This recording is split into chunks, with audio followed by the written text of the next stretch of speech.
Welcome to another Petersburg By Night revamped production.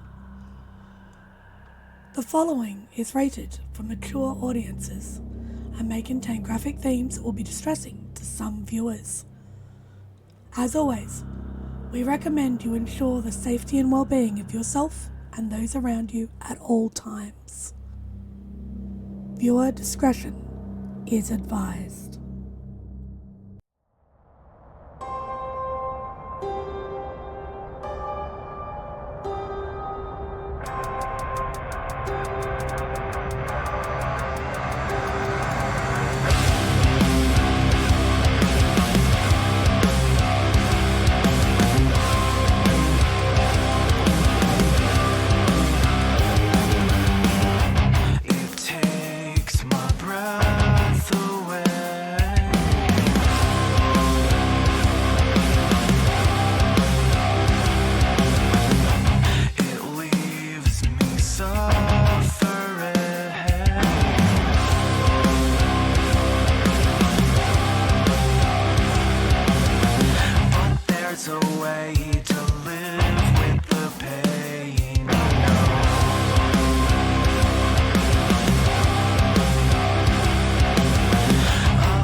Hello and welcome to St. Pete by Night.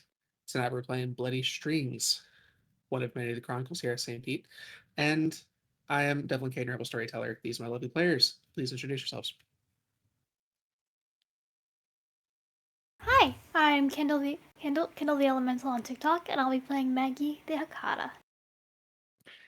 Hello, I am Lakar the Artificer on TikTok, and I am playing, once again, the well-dressed ne'er-do-well, Matthew Halden of Toreador. Hey, I'm Mew, and I'll be playing Sophie Clues, the Malted Milkshake Malkavian. Thank you very much. Now, last we left off, the group was preparing for the Gala coming up.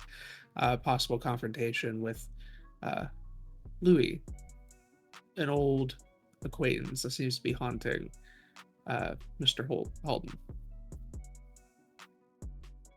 But before we get to the night of, some point between then and now, we're going to follow Maggie and Sophie.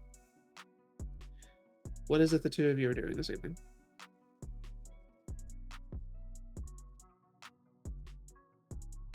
A seance?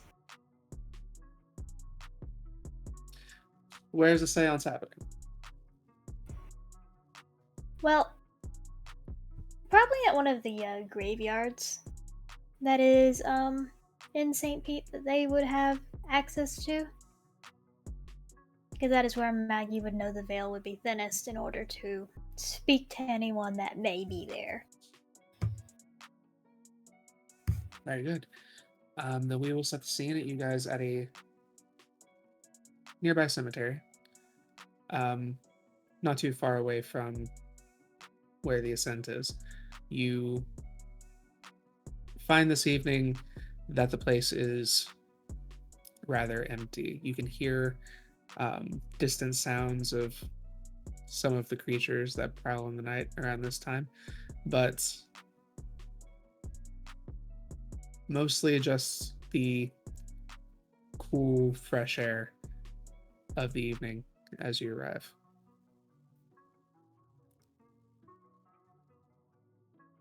Okay. So Maggie would pull a bag over her shoulder as they are dropped off in this area and start walking, like walking one of the paths down into the cemetery further in so that they are in an area that is less seen by the road. She assumes that Sophie is following her. Yes, Sophie is carrying what looks like the case to a musical instrument along with her purse.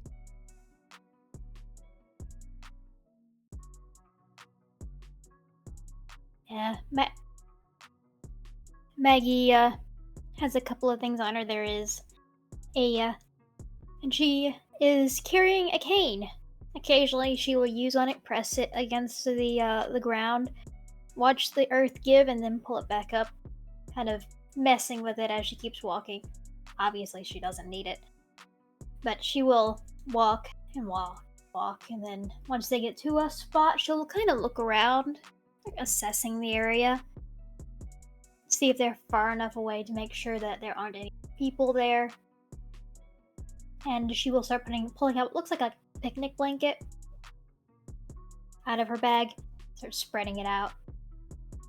Once it's fully spread out, she will sit, start pulling various implements out of her bag, and set the cane down in front of her. Look up at Sophie expectantly. Yes, I did manage to borrow this from Drake. Luckily, with his hygienic practices, I don't think he's gotten a chance to clean it, so it does still have some of the blood from what happened to poor Edwin. I figured maybe it might help. I mean, his cane is very good, but sometimes, things touched by the death, and so I brought it just in case. I'm sure Drake won't mind. Right. All right. You brought a trombone. Well, Saxophone? I think it's an alto sax, actually. Ah. All right. So what was it you exactly wanted to do, Sophie? I don't know if he's still hanging around, but since we really don't know what happened, I was hoping that maybe he could give us some clue as to what happened to him, or if there was anyone really out for him that he could point us to, or I mean, really anything. I would just like something to try to help Duncan if we can.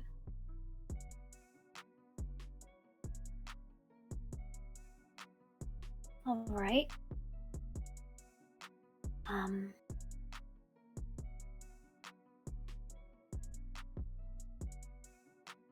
Maggie will kind of set up the instrument and the cane in front of her, and she will start her ritual of the knowing stone. Would you refresh my memory on what that is? Let me give you the exact wording. Mm-hmm.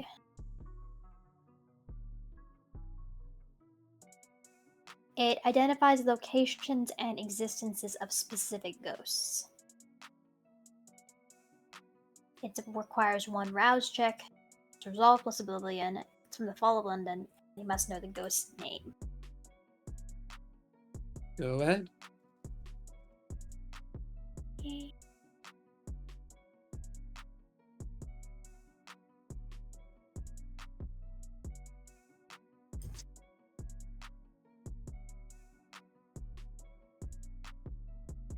Oh, I got a stain.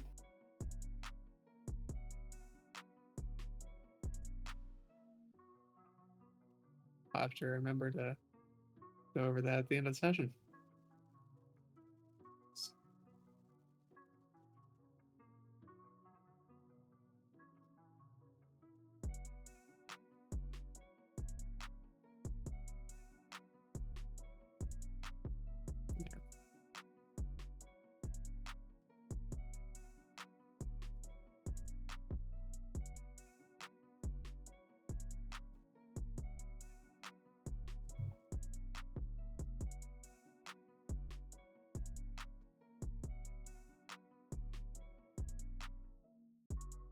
I got 2 successes.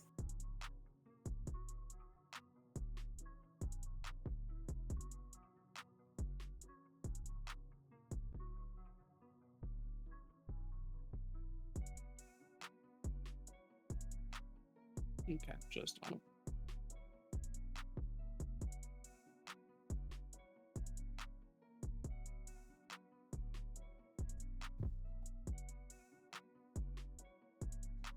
Okay. Sorry, the results for that were...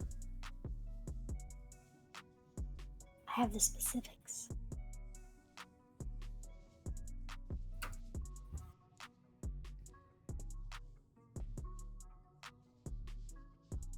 I hate the way these books are formatted.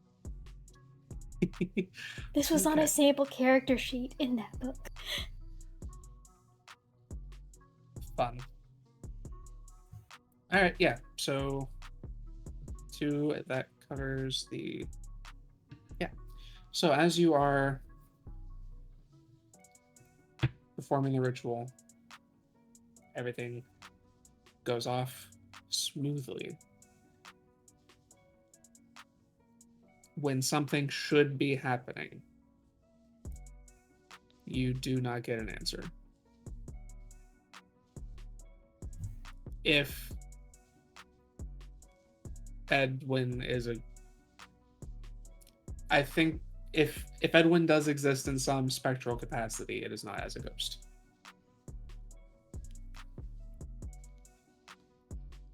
Maggie will pull her fingers out of the cup and kind of wipe them off on the wash rag that she has nearby. He does not exist in a spiritual capacity.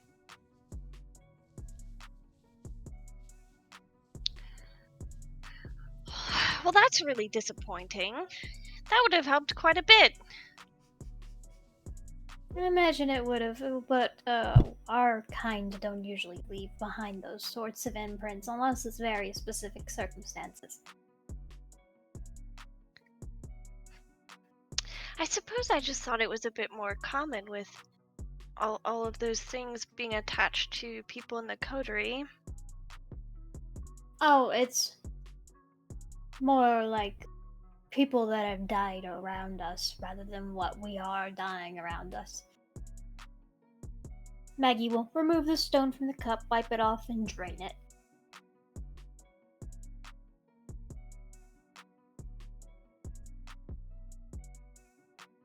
Is there anything else? Oh, well, I mean, I don't know. Can we twirl his staff a little? Maybe use some memories stored in there, or maybe we just didn't bring the right objects. Maybe we could use something else. I mean, I'm afraid he doesn't exist in a capacity in order to answer us in that form. If he does exist in a spiritual capacity, it's probably deep within oblivion.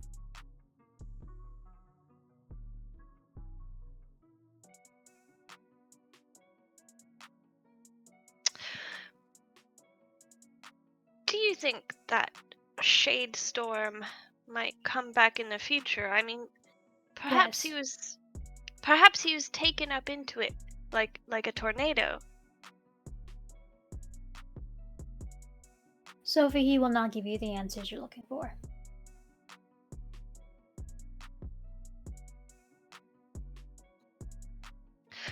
I'm trying to do something. I've seen that Duncan will do everything he can to help make sure that I survive, but I want the same. I want to be able to do something.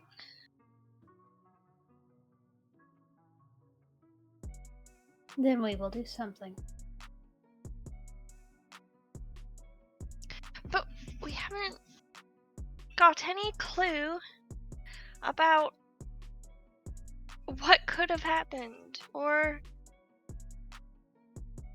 even if we're still in danger. I mean, whatever came after Edwin, perhaps it has something to do with his dark dealings that, we were slightly involved in.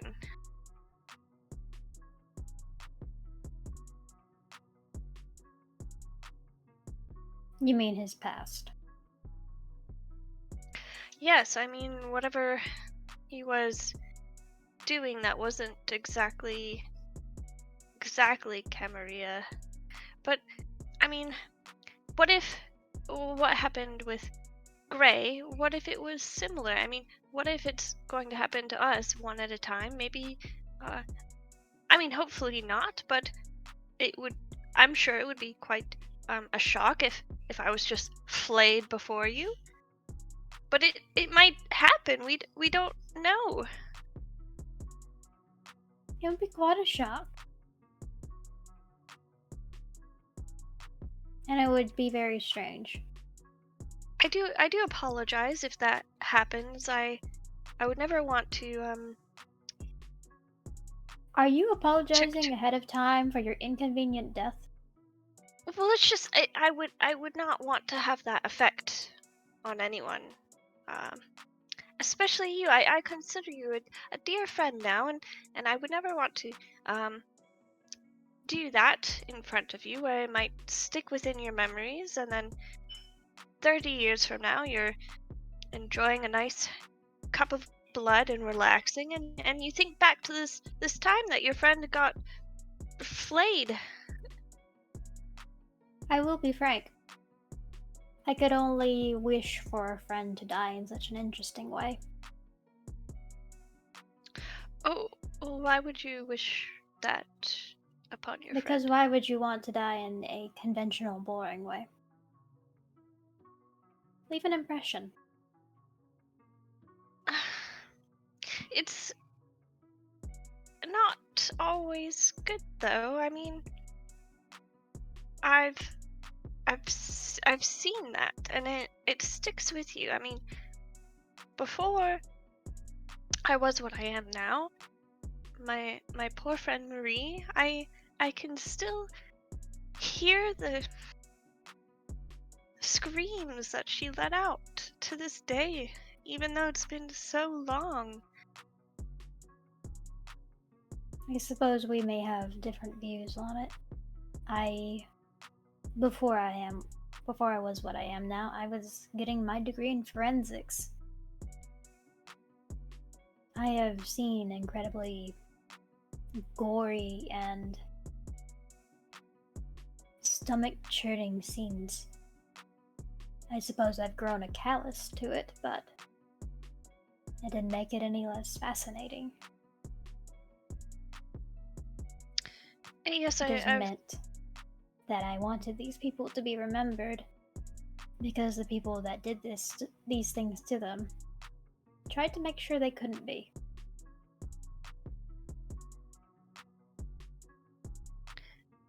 I have heard of shell shock. I do hope that isn't what's affected you in a similar sense. I believe I have gone through the phases of grief when it concerns this. Now I am at acceptance. I know what I am. I know what I do. I can only wish the best for those who are coming into the same area.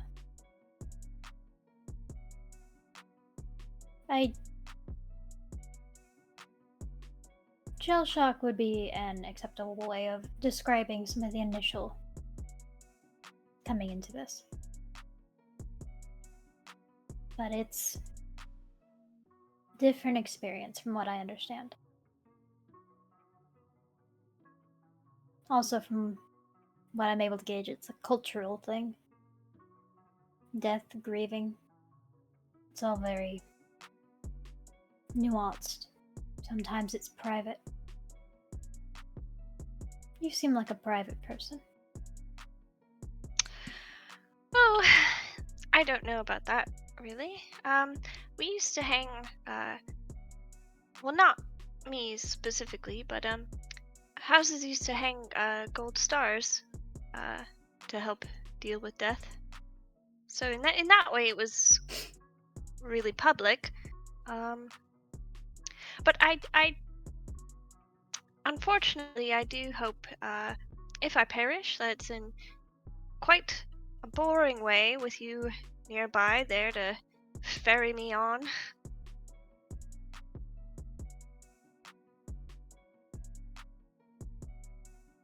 I'll make sure your story is remembered. But I hope that we are not approaching that day soon, Sophie. I hope not either. I don't really have much of a story yet. Everyone has a story. I do You hope just that no. Sorry. no, go right ahead. Most people don't consider their stories be stories because they've read them so many times. Oh well, I always enjoy rereading. My favorite book though. What's that? Oh, it's oh it's a bit silly, really. It's this old French book, Lovers Never Lost. It was actually introduced to me by Duncan. And I quite enjoy it. But yes, I do hope that Matthew is doing well with the situation. He is not. Do you have that knife on you? I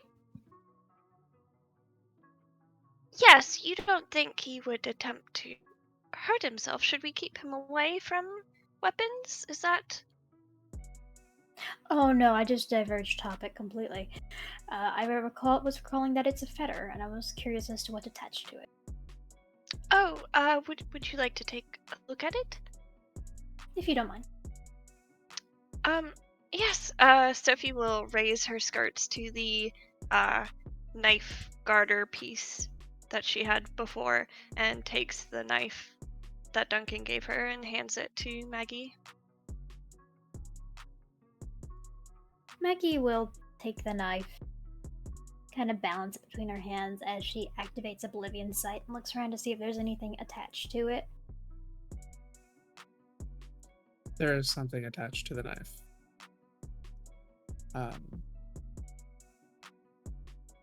Something. You see a not a shade like you've been encountering, but you do see like a shadow that seems to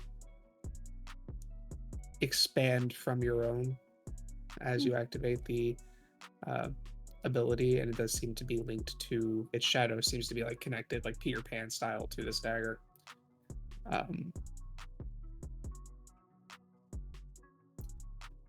I will say you do sense like a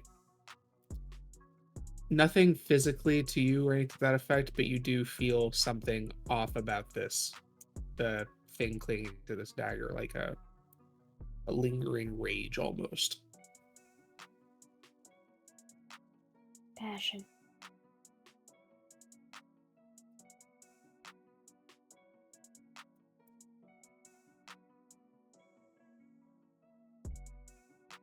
And she will look to the Wraith. Do you have anything to say?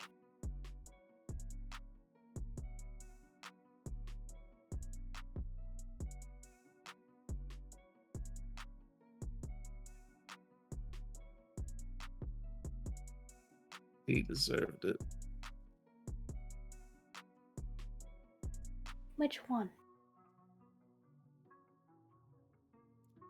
The boy wouldn't listen.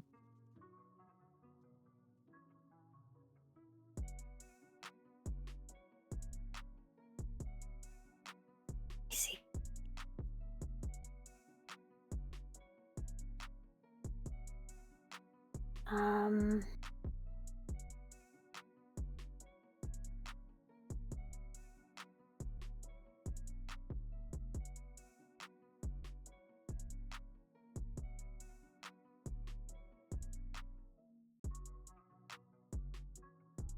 Maggie is going to pull out the other knife she has, and she's going to start doing the cutting ties ritual.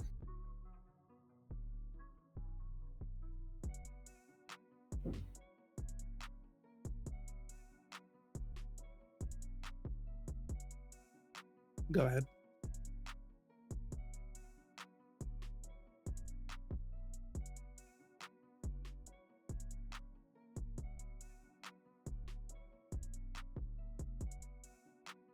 Now, typically, with cutting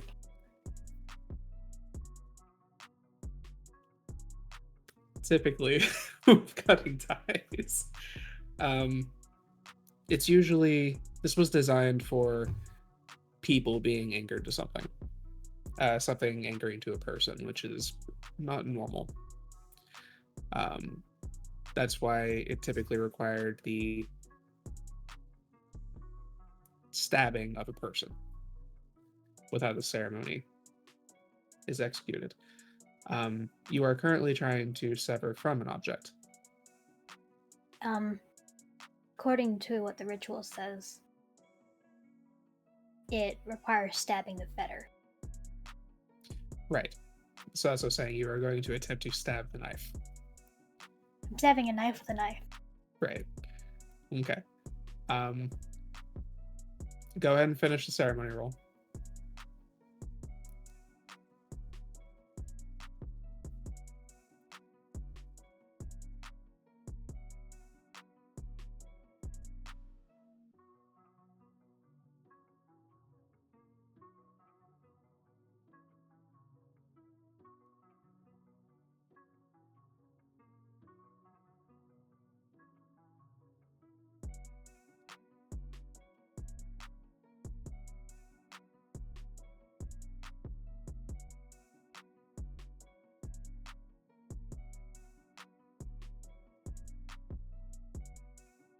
Four successes. Okay. You take the knife in a very similar style of the series that shall not be named. You stab the dagger with another dagger. Obviously, you don't have the general puncture you typically would, but it does break the initial dagger with the strike. As you watch the shadow seep into it and dismantle it entirely. When this happens, you hear a painful roar that fades out, like at the end of an orchestra. And then it's silent again. She is going to activate Binding Fetter to see if anything remains.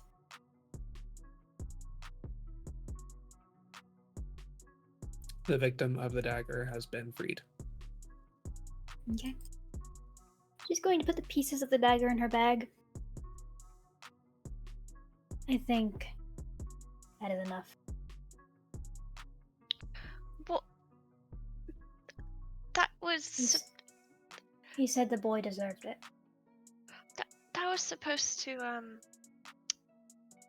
open up a haven, actually. It was a key? Yes, Duncan said to wait to open it until he was passed on, as there were some, I believe he had maybe some photos in there, or, magazines.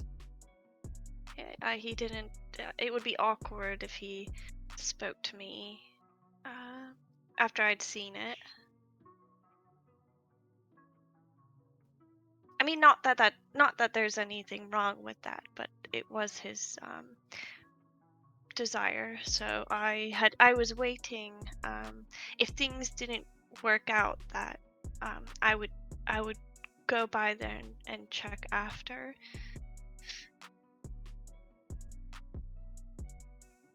But he also did say that it was very precious, and that I should keep it close to help protect me. This is a bit unfortunate. I am very confused. How is this a key to anything? Well, I mean, I have the letter with me, and so if you will pull out Duncan's letter, and hand it to Maggie. I wasn't really going to share it with anyone because after he passed on, I was going to look at those coordinates and, take a look myself and perhaps store anything that he didn't want other people to see away before others perhaps came in. Maybe burn some things or just store them. All right. Maggie's going to read the letter. As you review the letter, it essentially is an apology and an explanation for what he's done. He gives coordinates and says that there is something here, my actual haven. It does not actually say anything about the dagger. But the dagger was found with the letter.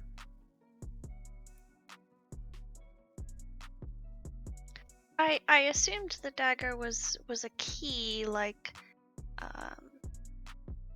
some books have funky little keys. They're like trinkets, desk types where you can press in a certain edge and then it unlocks something and you press something else. It didn't. Perhaps I was just stupid, but it seemed to make sense. I mean, Kindred always have weird things like this. Did Duncan kill his father?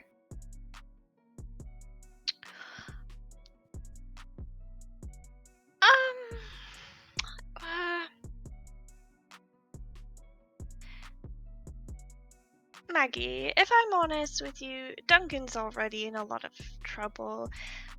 This isn't to get him into any trouble. This is me asking for clarification. I just feel by telling you I'm maybe not harming him more than I was. Before, when I brought you that skull, and I told you how Duncan had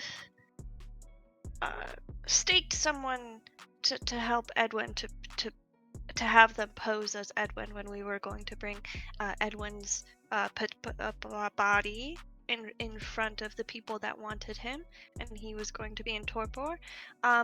I did a bit of a white lie. That skull's not some poor chap that was The skull that had fangs that you gave me. Yes. Well, that is Dad, I guess. You see, it was really more of a way to protect us, though. You see,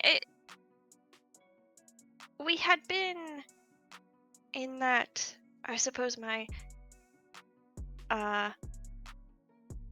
Sire's haven, if you can call it that, for so long, and I never liked it down there, and I was always trying to get out, but Duncan really,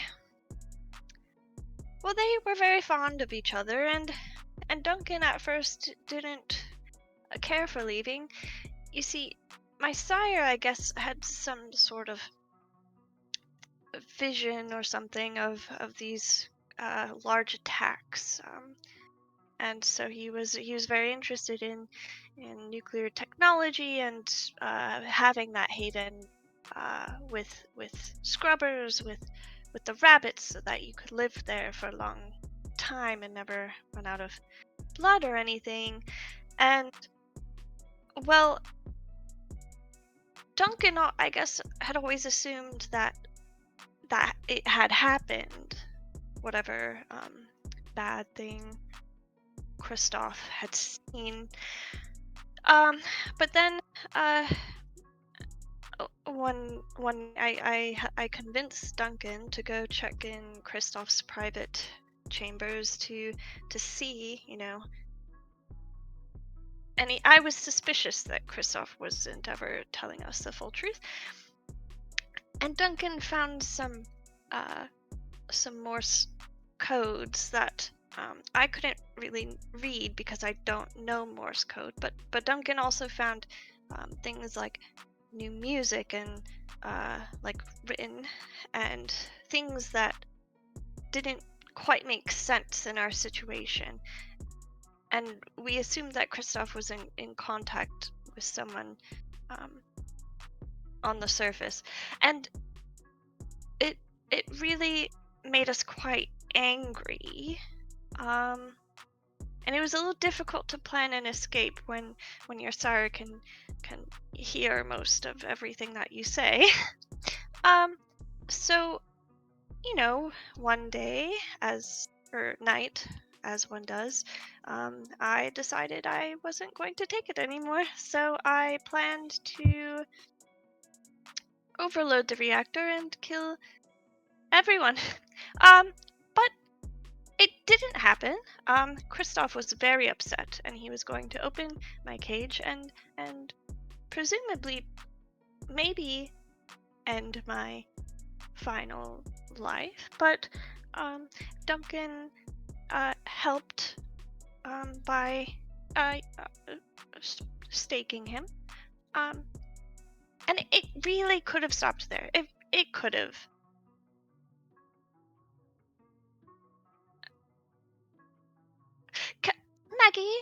Maggie, can you see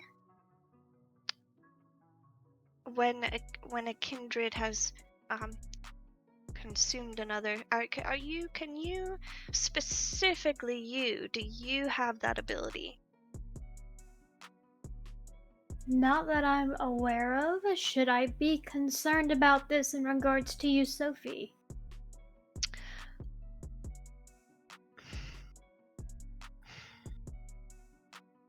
No, I really suppose I shouldn't lie to you.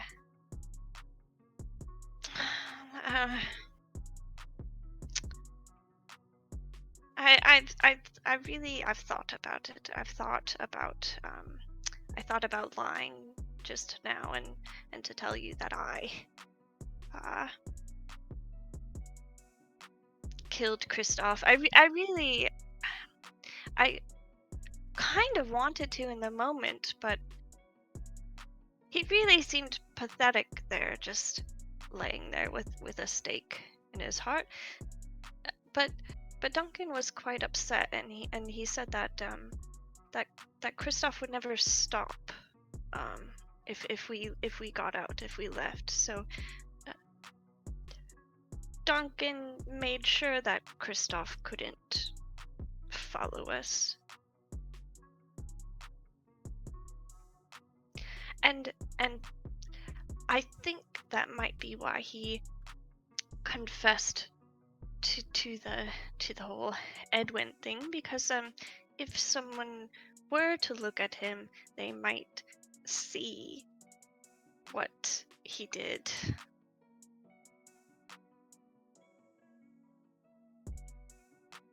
I was going to kill Kristoff, though. I was going to kill all of us, but Duncan kind of stopped that, which it ended up being good, because now I'm here and now we're friends, right, Maggie? We're still friends. Yes, we're friends. Thank you. I apologize for lying to you. I was just trying to protect Duncan. I didn't want anyone to think that he was a bad person, because he's not. It was really more of a self-defense thing. I don't mind it when kindred lie to me. It is expected behavior. However, I would like to... She kind of looks at the fragments of the knife. Perhaps we should go looking for an actual key? Or do you think it would look like a key? I think it could be a key or a password or anything. There's another pause.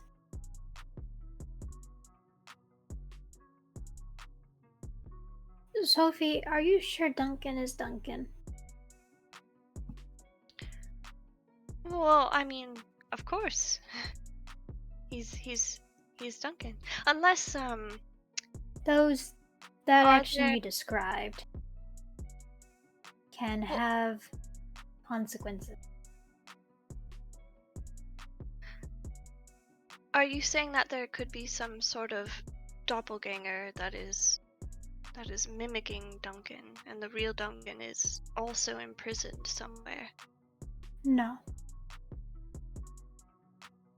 I'm just saying, according to what the records show and what the research I've been able to find,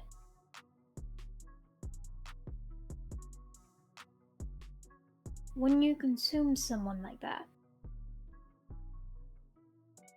you take on parts of them. And sometimes they consume you. Well, Duncan must be Duncan. Kristoff would never be self-sacrificial like that. That's just not how he was. Duncan is Duncan.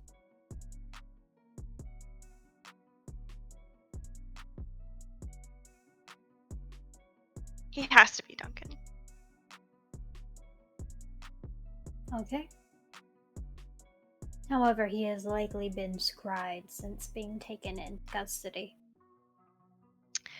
Unfortunately, that might be why he's going to be,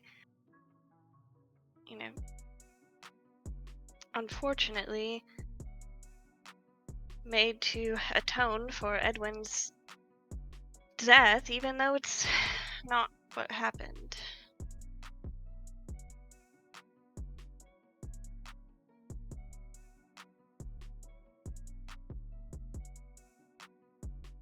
It is hard to punish people that are not like us for killing us.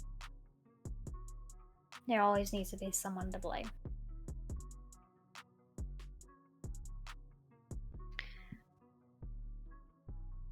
It would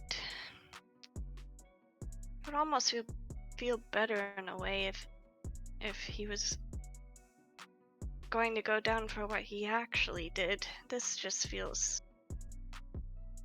wrong.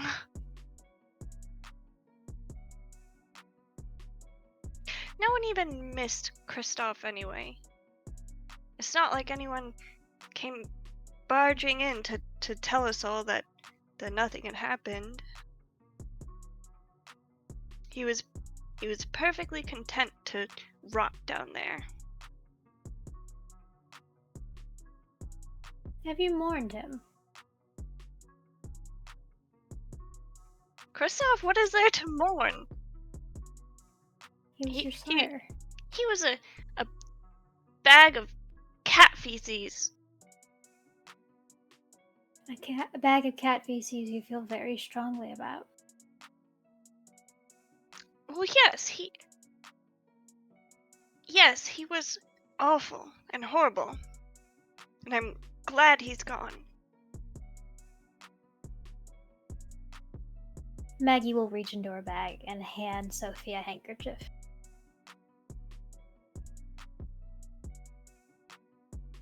Thank you. I do It is apologize. okay. It is okay to mourn bad people, especially when they are such a strong aspect of your life.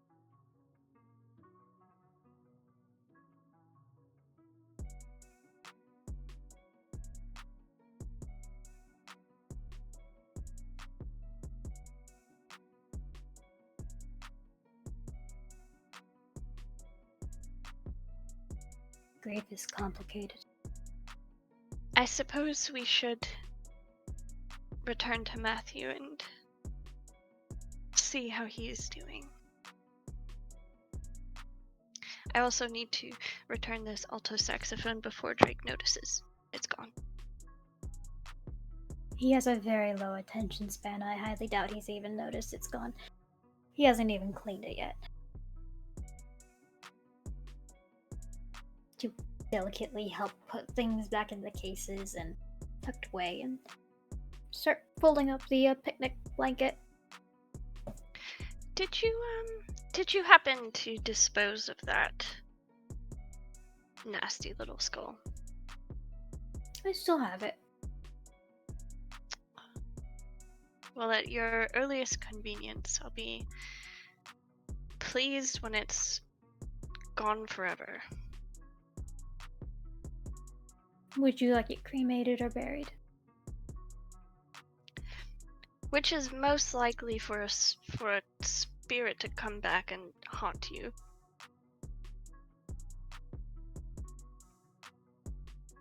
I'm not going to answer that, Sophie. Well, whatever it is, do the opposite. Alright.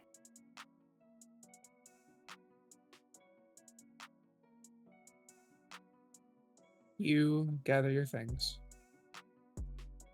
return the saxophone, and move on with your evening. And from there, we'll jump a couple of nights later. As each of you find yourselves at the Ascent. About a couple hours before it is time to go to the Gala in the neutral zone.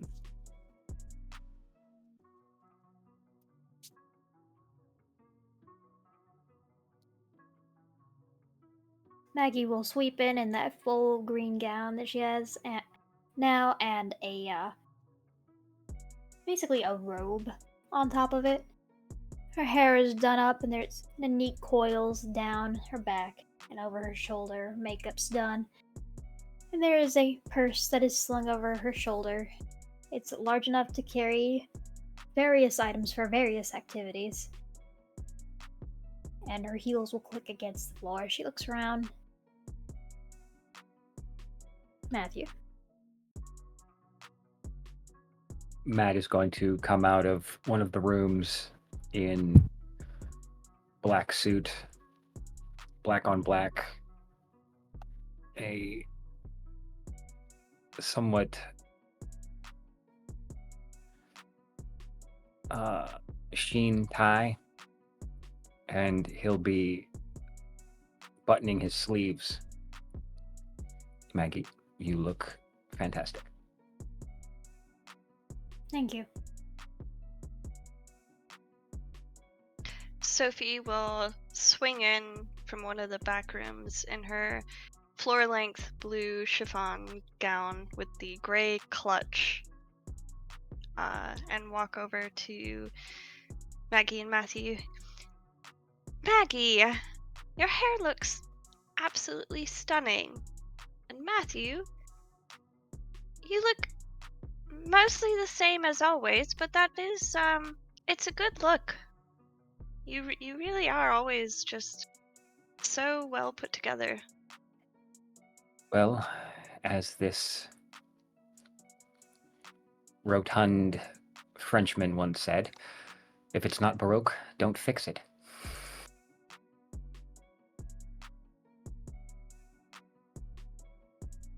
I see. Thank you, Sophie. You look lovely as well. Thank you. I've heard from the band that we'll be in setup a little before the actual gala starts.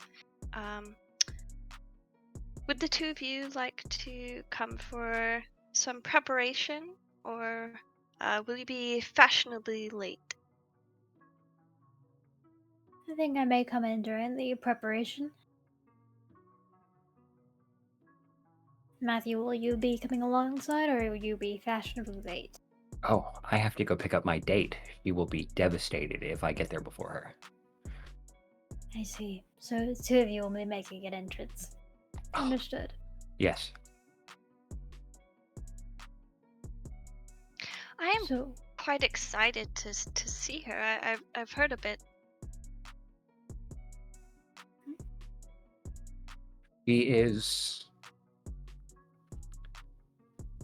She's something. If you think I've got charm, trust me.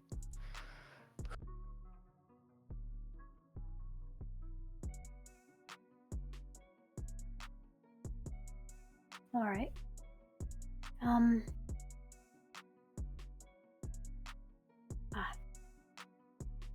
My plan going in is to keep an eye on exits and talk to people to see if they can pick out any odd faces while I'm in there. Perhaps to make room for a smooth exit. Yes, that reminds me. Just before I forget, and he will take out the earpieces that we have.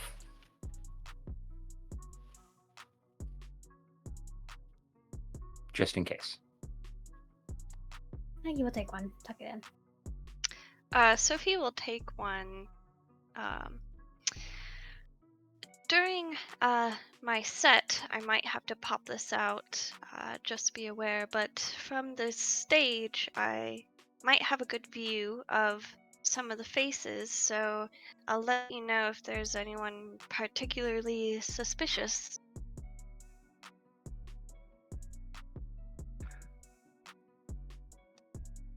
Just keep an eye out for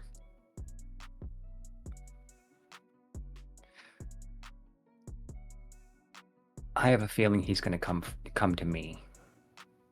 So just keep an eye for anybody else.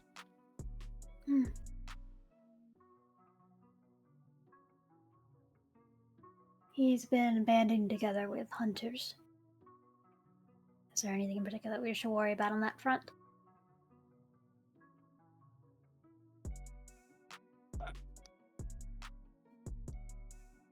Well, considering what he's been doing to get my attention, I'm thinking the focus is going to be on me.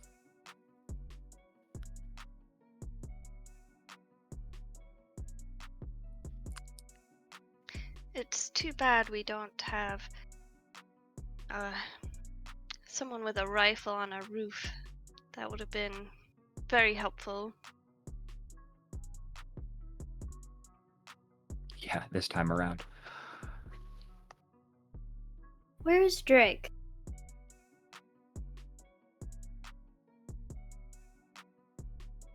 I haven't seen him the past 2 nights, actually. Yes, it's been gloriously quiet. Well, we're going to be using him to infiltrate security.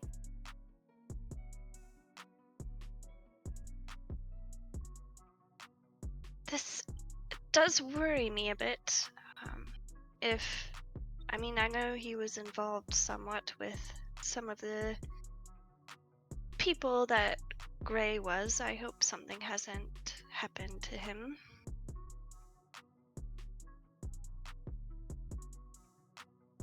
Well, At this moment, Matt, you get a text.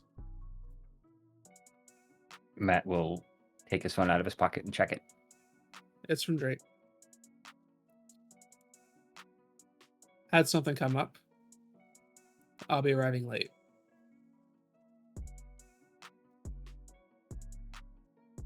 He'll just roll his eyes. Well, I guess one diva is not enough for this group, and now we need 2. Mr. Monahan is going to be late. You don't seem to be enjoying the competition.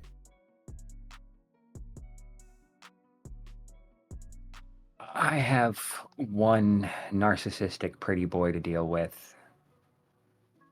3 is just a headache. It's been a while since we've seen that narcissistic pretty boy.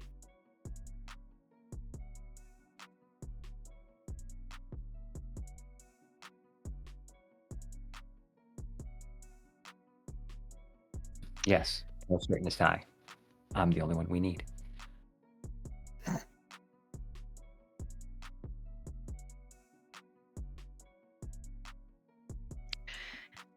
Right. Well, Maggie, Jerry should be here any second. We'll go in the van to the manor. All right. Maggie will look over at Matthew before she leaves. Don't do anything reckless. Me? Never. I'm serious. There's not going to be any moving trucks there, is there? No, but I'm sure you'll find one. Maybe I should have rented one of those instead. I'm serious, Matthew. Look, the plan for tonight is... there is no plan. I'm aware. But I'm asking you very nicely to not do anything reckless.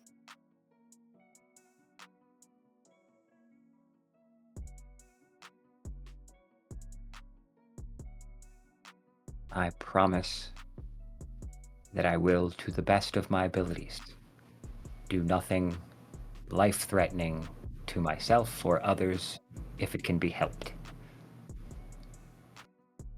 Sophie will start to stealthily try to put knives near the kitchen counter into a drawer.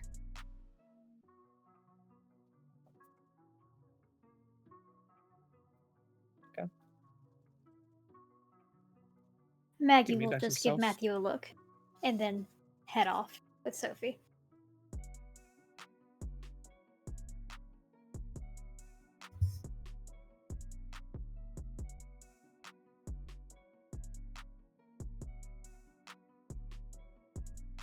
That's 3 successes. They're a little caught up in their conversation. Sure. We'll say you put a couple knives in your bag. Oh, I saw I was putting them in the drawer. Oh, in a drawer. I apologize, I misheard you. Sure. You put the knives in a drawer.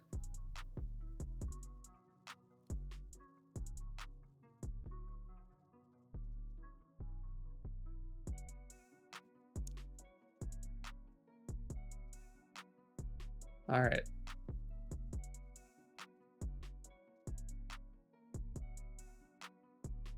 So, the two of you head on up north. Matthew. About this time, your rental shows up.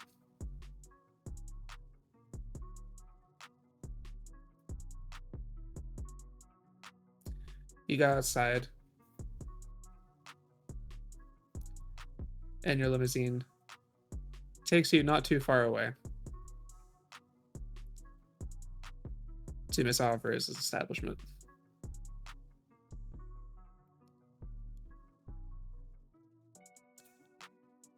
How is Carmen dressed this evening?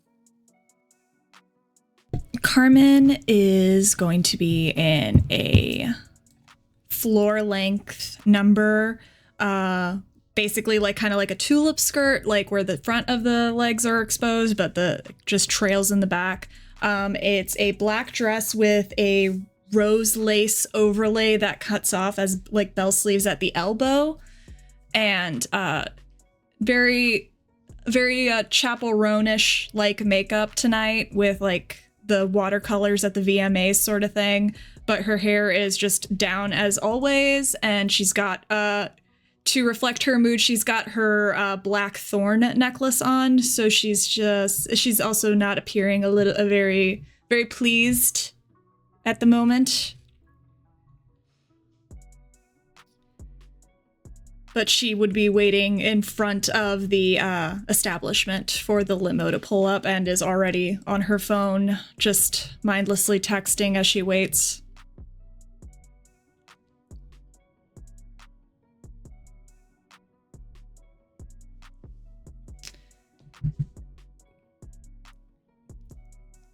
The driver pulls up, steps out, and walks over to the side, lets you in. Good. And she'll climb on in, and before she shuts the door, she'll look at her her front security and everything. Have Jennifer or Domingo or whoever, whatever the fuck his name is, come in 2.5 hours. Just drive around. I'll send the address. Will do. And then she'll close the door. Closes. Driver moves around and begins to pull off. The window pulls up to give you some privacy. Matthew? Miss Alvarez. Good manners. You look phenomenal. As always. Are we going to have a problem with your little friend tonight, by the way?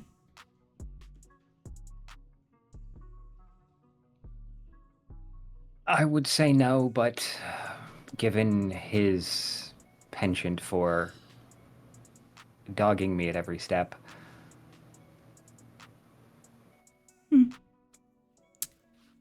Well, if he pisses me off again, I might humble him a little bit, but that'll be later. Where all the pretty ones always brew, huh?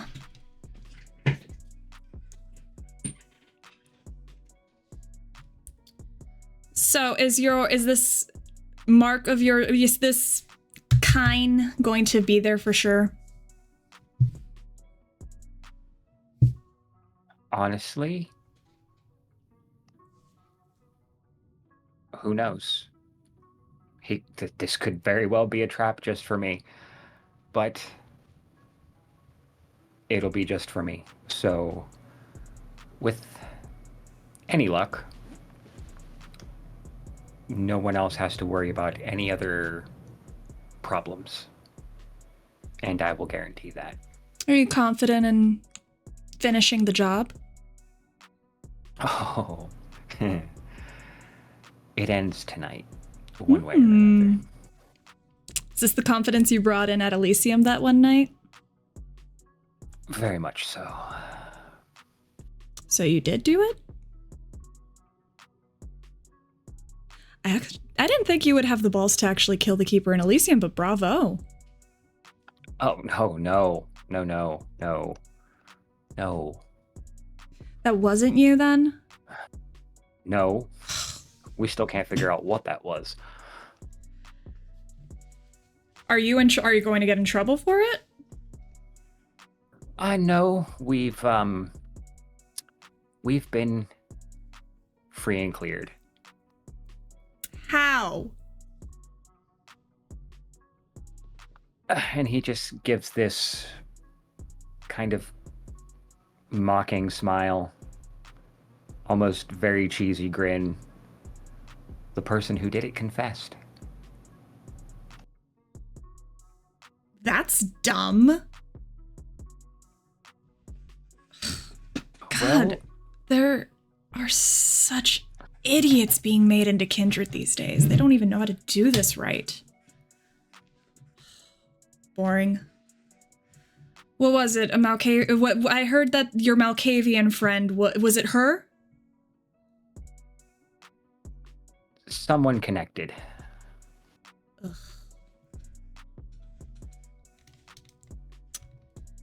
Well, I guess if they're going to be a lamb for the slaughter and be stupid about it, that's their prerogative.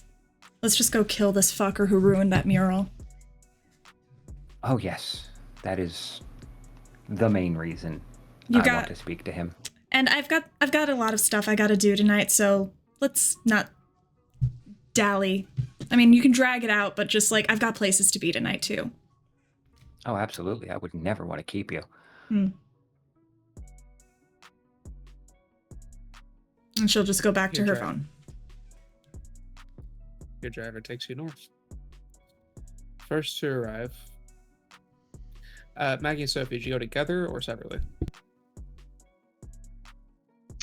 believe Maggie was hitching a ride with us in the band van, but of course she could make her own accommodations with the doctor if she wished. I don't think my ghoul's back in town yet. So, All right, you're ready together. It doesn't take too long before you finally arrive at the venue. The band starts grabbing instruments, taking them toward the inside. You see there are already some people starting to come in. Most people are not allowed into the building yet. It seems this is before the full opening. You see that there are some reporters. You see that there are a few like art snobs and a couple people who are just looking for something to do tonight. As you start making your way toward the building, kind of taking a side entrance with the band. Here we are. Give me wits and awareness rolls.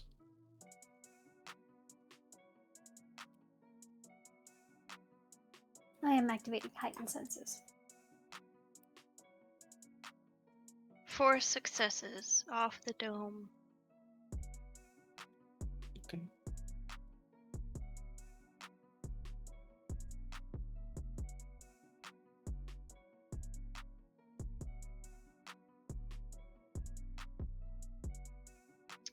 Sophie's also That's going 4. to be sense the unseen as much as possible. Okay.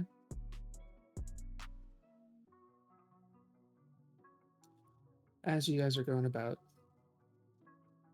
you can tell there are already, you come around, there's like this little patio area with a couple of benches. The band seems to be taking the instruments through this entrance. You can tell that above you there is a balcony. Sophie, you can hear some murmuring, but you have sense the unseen, not heightened senses, right? So you don't hear anything immediately. Maggie, as you're approaching, you do hear a couple of voices. You do not an entire conversation so much, but you do recognize at least a couple. Well, specifically, you recognize the voice of Victor Adams, seeming to have a conversation with someone up there. Something about another art piece, a show he'll be hosting sometime in the near future. As you make your way in with the band.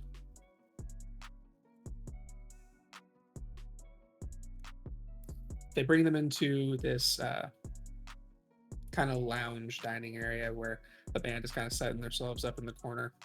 You see there are a couple people still kind of making sure everything's just right before the opening.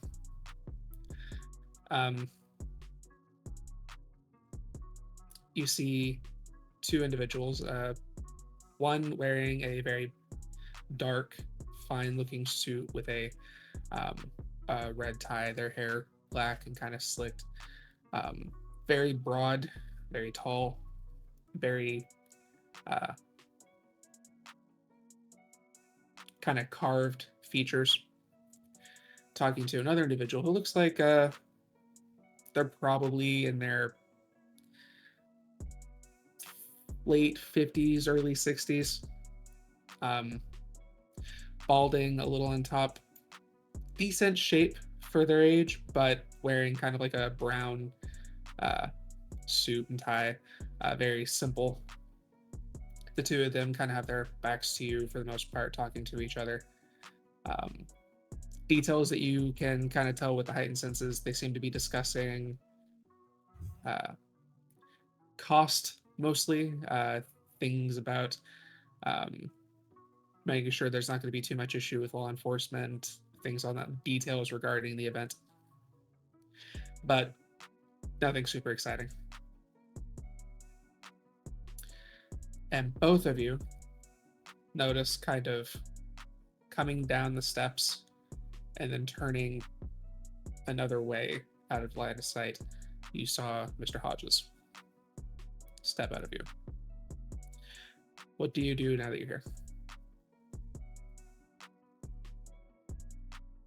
Maggie is going to disperse and if there are like various people that are already filtered in, she's going to start just going around making small talk.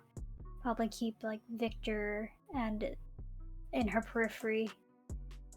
She doesn't really know Mr. Hodges that well outside of the one time he was a staked present on their doorstep. So So you're going where exactly?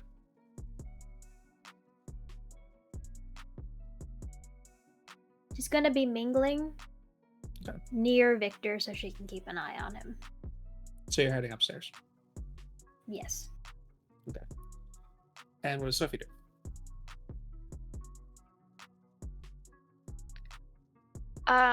Sophie is going to tell the rest of the band she's going to check some of the sound levels around the lounge and surrounding rooms while they're setting everything up. And she's going to just double check that some of the stakes that were pre-placed are still there. Okay. As you are checking spaces, first give me a Dex and Stealth to make sure you're not spotted looking into those.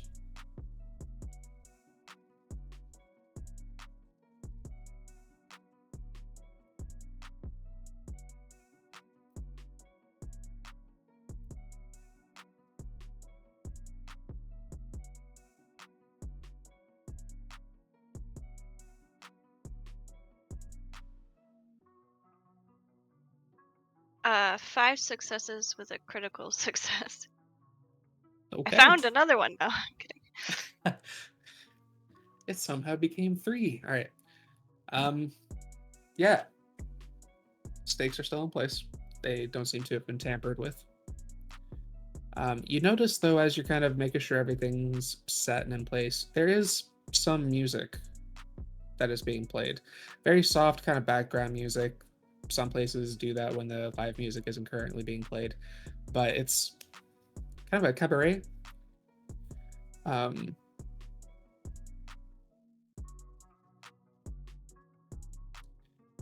There is something familiar to it that you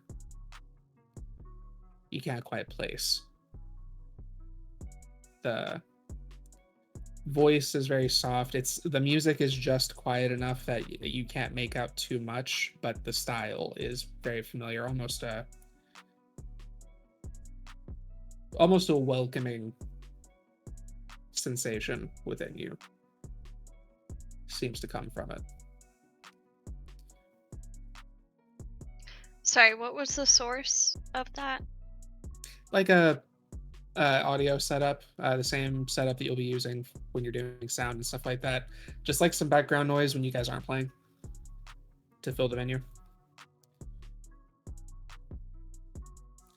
You are not familiar with the artist, though.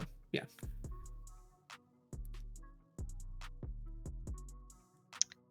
Once she has checked that those are okay and potential maybe nooks that she could hide in if things go south, she'll return to the rest of the band and start doing the sound checks.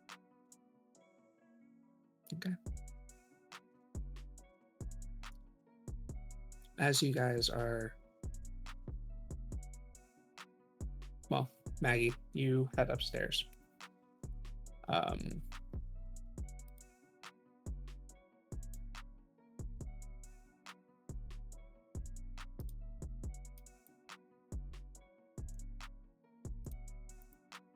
You make your way up top.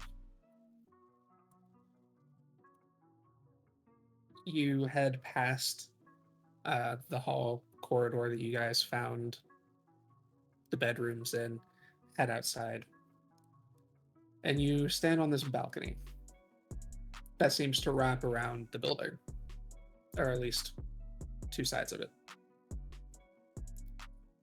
Immediately in front of you, the windows are closed. There's no way to look out from this balcony from inside. As you step out, you see that there is a cage seated in the balcony with 4 isolated sections where you see these very beautiful 2 men and 2 women,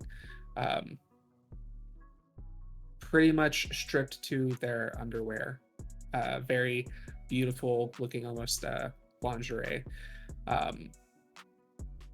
They seem to be mostly behaving differently. One seems almost sluggish, her eyes kind of heavy. One of the men seems to be almost dancing by themselves, kind of off in their cage. One seems a little jittery, and the other one seems fine. They are kind of carrying themselves with a higher posture, and kind of observing the space, but not making eye contact, very humbly sitting in their position. As you see somebody come up, a young woman dressed in some like gold and silvers comes up and reaches in, takes the hand of one of them, and begins to drink from them.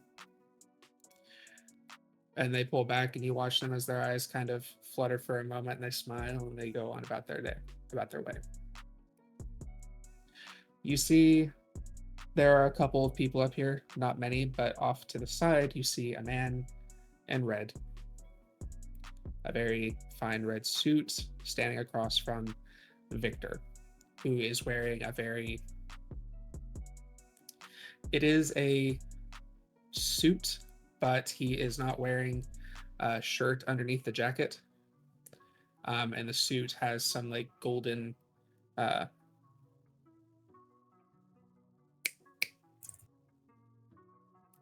lost the word for it. There's some gold kind of stitched into a pattern going around kind of like the collar heading down the chest. Embroidery. Filigree. Thank you. Yeah. Thank you.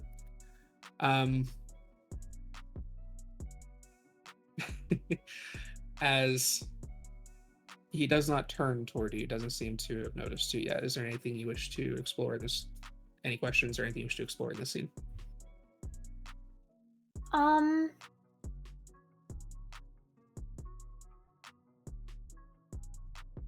Since this is overlooking like the main part of the floor, or is it? This is more overlooking outside. So if like you look to the left and kind of step toward the edge of the balcony, you're overlooking a garden. This is completely closed off so that you cannot be seen from the inside or really anyone from anywhere outside. It's meant to be a kindred safe zone, so to speak. I see. Okay, got it. She is going to look over the various other people that are up there with her, and she's probably going to just walk up to someone and start talking to them. Just like lighthearted small talk, so that she's able to continue eavesdropping. Okay. Because she may not know Victor very well, but she has seen enough to realize he's a problem. Kind of riding off of your previous role, as you are kind of engaging in small talk with a couple of people who are clearly on something from the blood that they consumed. You can hear Victor. He mentions a new art piece, but doesn't mention the name. This is probably the greatest set he's ever made. This might be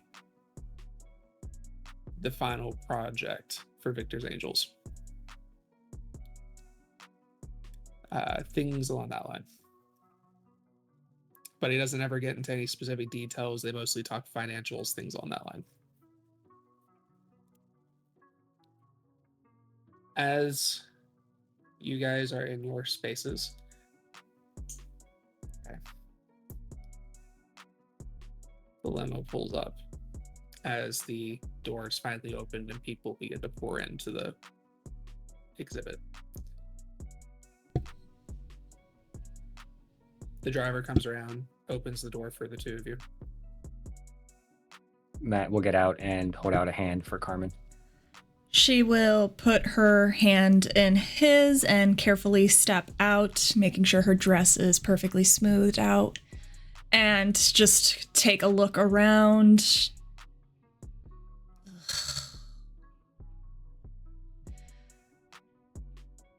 Let's make this quick. Sooner but better. And she'll head on in with him, and just because she isn't very much into the art being the focus, she's gonna pop awe.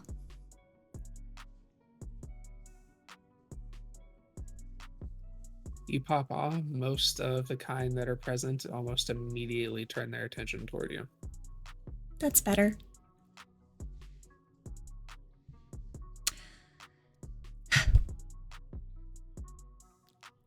Well,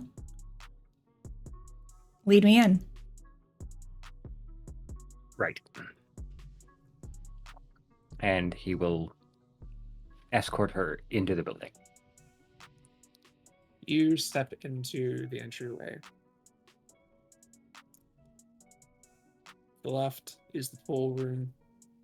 To the right is the lounge where you can kind of peek in and you see Sophie with the band preparing to start their set. You notice the tall individual wearing the black suit, which neither of you recognize.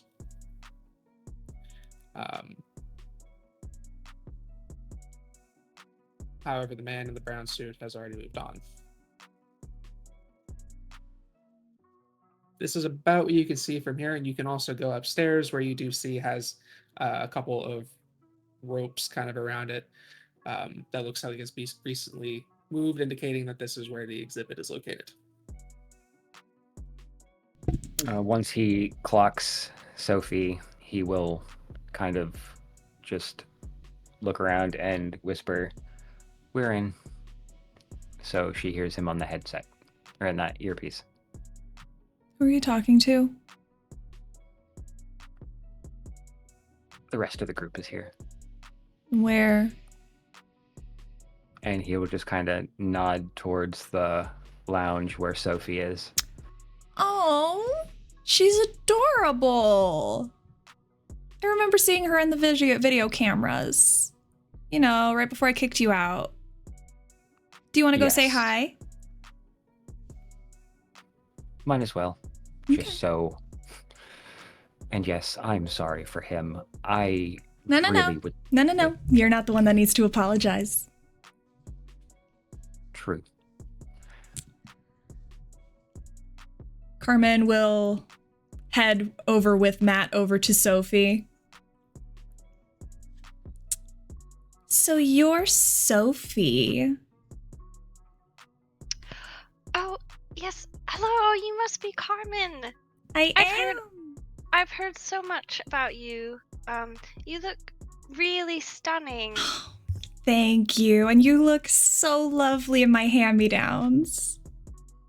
Yes, thank you so much for letting us borrow these. You're so clothing. welcome. I like to do charity every now and then.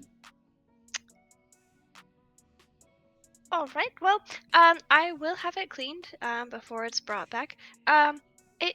Oh, you can keep table- it. You can keep it. Consider it Oh, a no, gift from that's me to fine. you.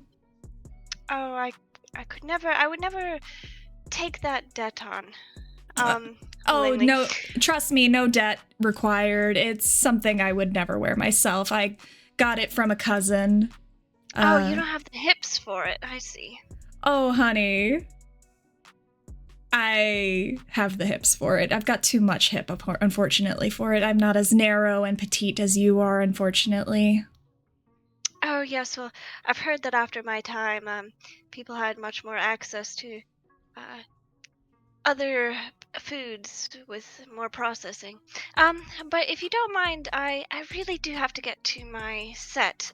But it's lovely to meet you. Matthew has been so accurate with his descriptions. So have a lovely evening, and I hope to see you again when I'm done with my singing. Of course. Of course.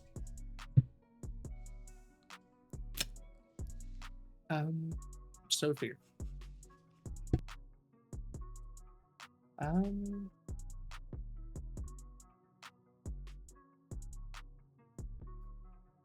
Give me a charisma and subterfuge.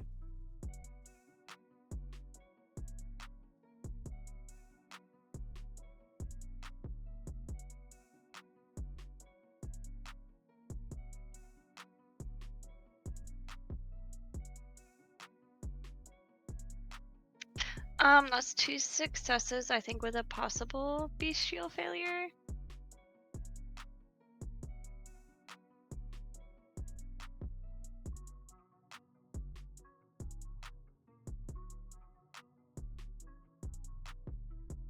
Okay. No real damage dealt, but that did sting a little bit, Carmen.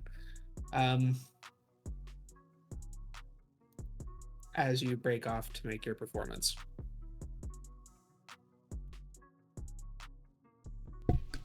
I like it when they bite back.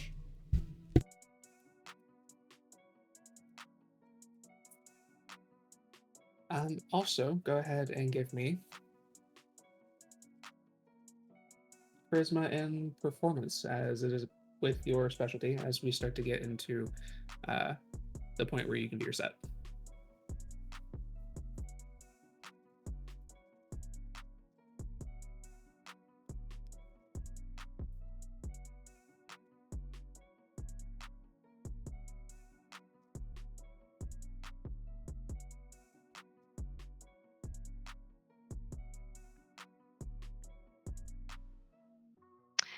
With a blood surge, that is 5 successes. Nailed it. What kind of sound is coming from Sophie and the band? So it is a full jazz band, and she is singing Rum and Coca-Cola. So it's a good kind of low-key party vibe, but it's enough that if people wanted to dance a little bit, they could, but it's just a good early start to the night where everyone's coming in and it's making everyone feel welcome. It's not too heavy yet. Okay.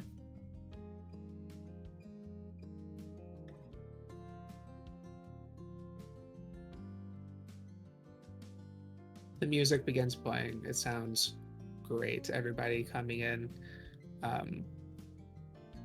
breaking off and kind of doing their mingling. Some people heading up. Carmen and Matthew, where do you go from here? Wherever Matt Matt. leads, because she is fully distracted by the singing now. Matt's going to lead Carmen out and look around to try to find where Maggie is. And if he doesn't see her right away, he'll kind of whisper again, "Where are you at, Your Highness?" Upstairs. And he'll kind of just eye the steps. Do I need to come down? Nope, headed to you.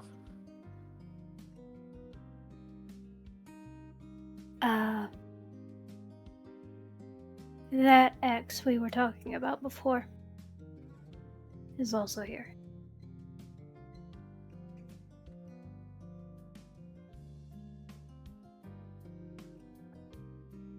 Got it.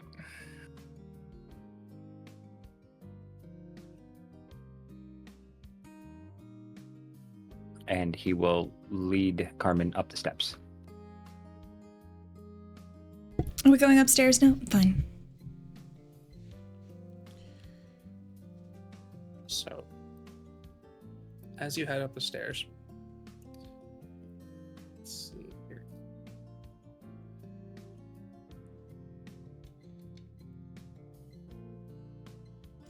You head up the stairs, as you kind of turn to look around, you see the little signs off in the corner where it looks like the primary exhibit is, but to the left of it, as you look back,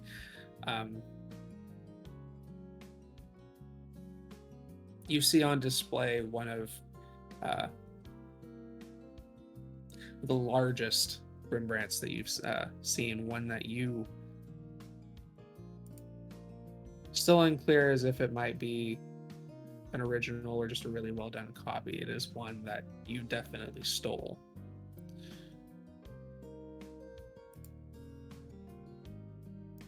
Let's see.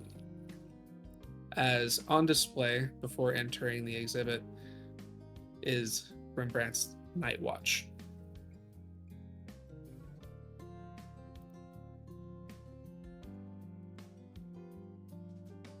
Matt will lean in and kind of look to see if it's one of his. This is one from your collection. That son of a bitch. What?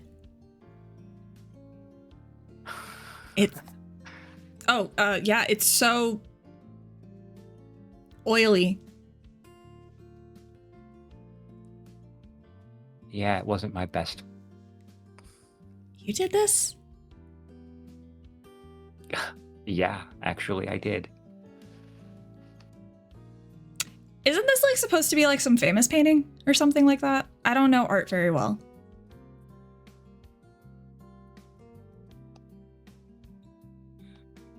Yeah, you could say that. It's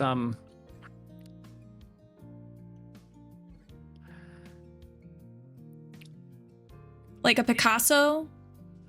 Rembrandt, actually. Oh, I don't know who that is.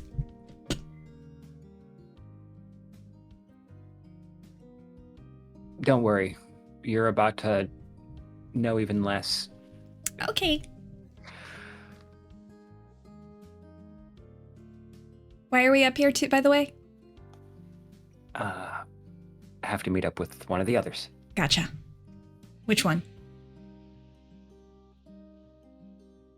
Miss Haywood. Gotcha. And she'll look around for the other redhead.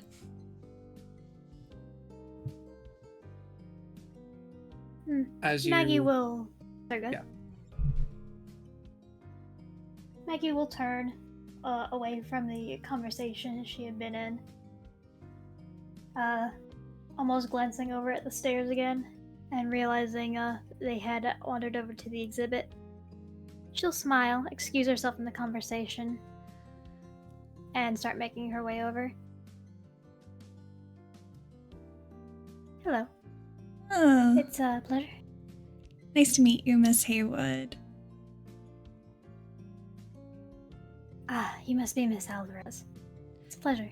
Yeah, Matt's cousin. I know some of your cousins too.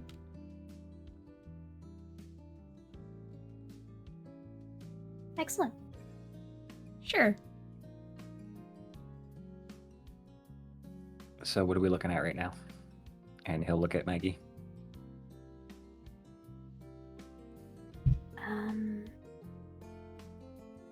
At the moment, it seems to be just a feeding room.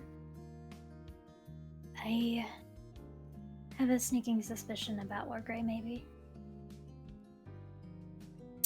Is Gray here? Oh my God.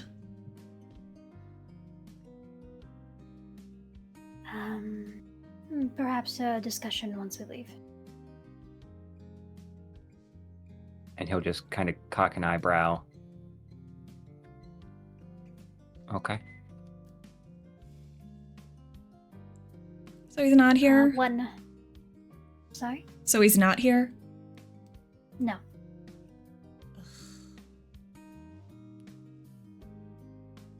Though I think his partner may be. She kind of glances over in the direction of Victor. Interesting. He's here. Apparently he's... Apparently he's putting on a new exhibit soon. One of his best. Something about angels. She'll smirk a little bit and look at Matt. Another exhibit. Another angel exhibit, And no Molotovs to save my life. You know, I haven't seen Gray in a while. Wasn't he one of Victor's proteges all of a sudden?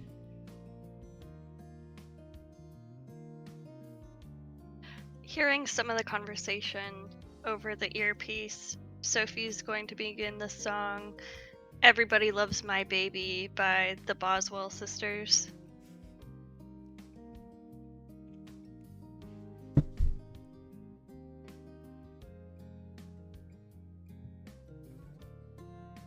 That is a story for another time.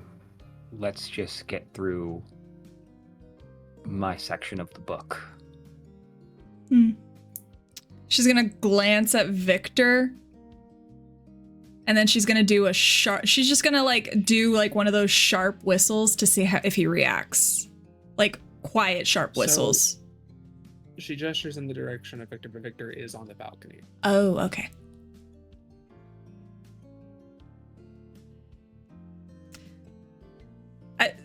But I can see him on the balcony? No, she just kind of gestured toward the direction, but Victor shouldn't be in line of sight of you Gotcha. right now if you guys met inside. He's one of our family, right? I believe so. Oh. Then he's Of course, probably listening. True. He seemed fairly caught up in conversation about financials when I was listening. You hire people to do that part for you. What's wrong with him? Is there food around here? Yes, I believe so, on the balcony. All right. And she's just going to look at Matt. You have fun. I'm going to go to the balcony. Call me when you're ready to show off. Be absolutely. careful. They seem to be drugged. You don't know who I'm married to, do you? I am unaware of your partners. Drugs are fine. And she's just going to walk off. She heads toward the balcony, leaving Maggie and Matthew. What are you doing at this moment? And he'll just kind of watch as Carmen walks off to the balcony, and then he'll look at Maggie. Well, since my date is taking care of her lady needs, I will... That sounded wrong, didn't it? It did. It's almost like you said that if she went and powdered her Yeah, nose or had yeah. her time of the month. Please. Let's just... Shall we... Yeah. Do you want to wait for your date, or do you want to remain upstairs, or go downstairs, or... I think I should just rip the Band-Aid off. And he'll look towards the exhibit section.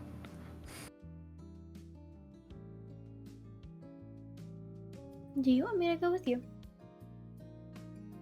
Would it make you feel better if you went with me? I'm asking you a question.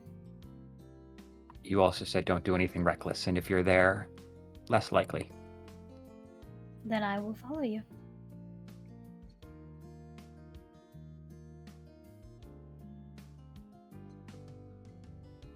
Okay. Well then. Allons-y. Maggie will start heading toward the exhibit section. You step in, immediately on your right. You recognize this, not one you've done, but one you very early on in your career. Actually, it's the first piece you stole with Louie.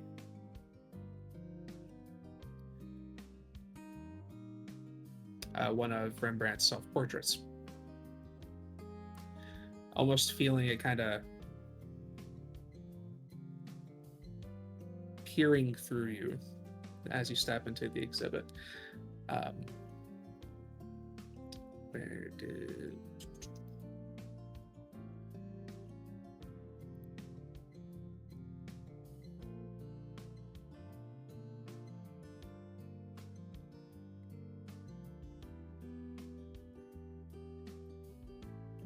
You step into the exhibit.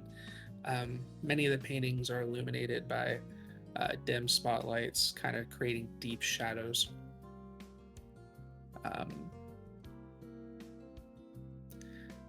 As you are kind of watching, the shadows almost seem to be creating the illusion as if many of these paintings, like the self-portrait, almost seem to be moving with you, watching as you move through the space.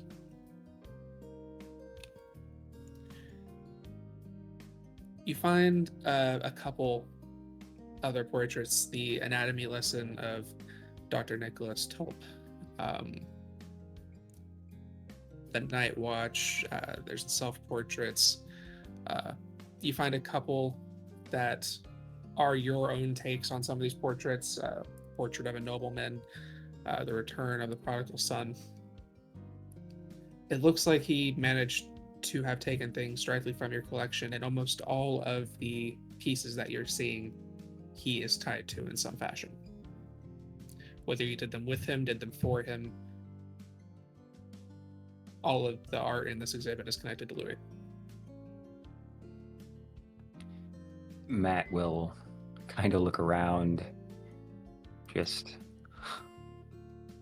Matthew Jordan Halden, this is your life.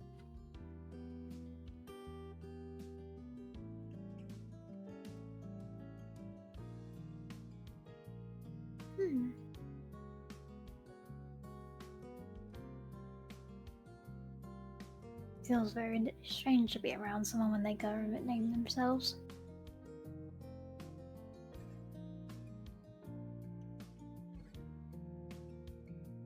Well, that one, and he points to the self-portrait, that wasn't Matthew.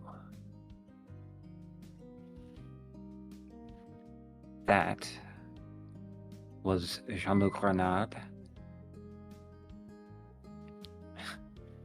That one over there.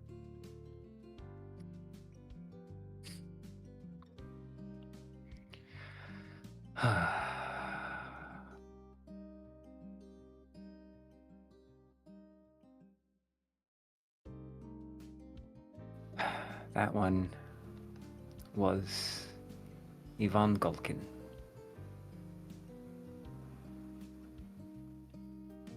When I say I have been many people, Miss Haywood, every one of these is a different life entirely.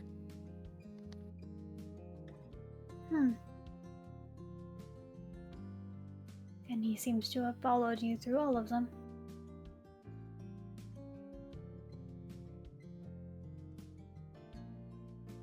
I'd be flattered, except for the fact that he took it all from me.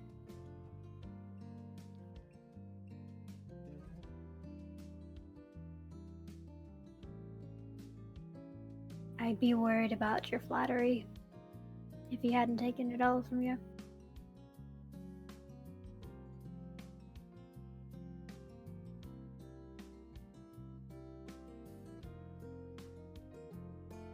So then, I'm actually glad you're here, Maggie.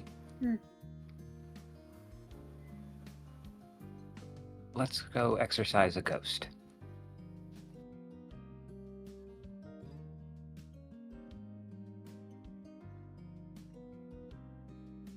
Alright. Please give me wits and awareness rolls.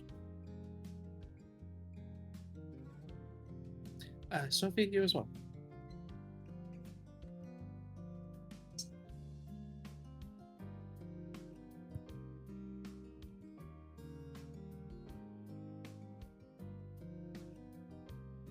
That is 3 successes.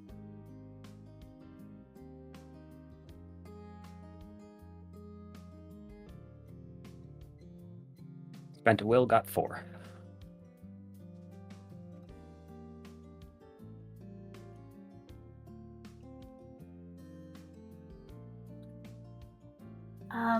Spent a will, got 4.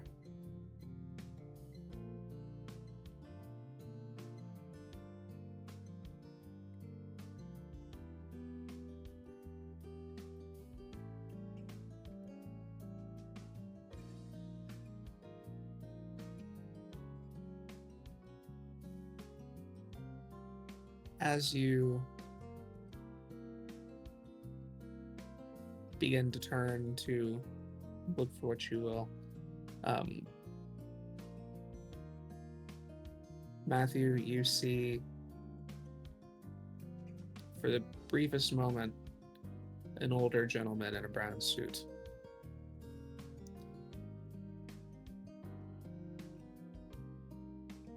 They are much older than the last time you saw them, but that is them.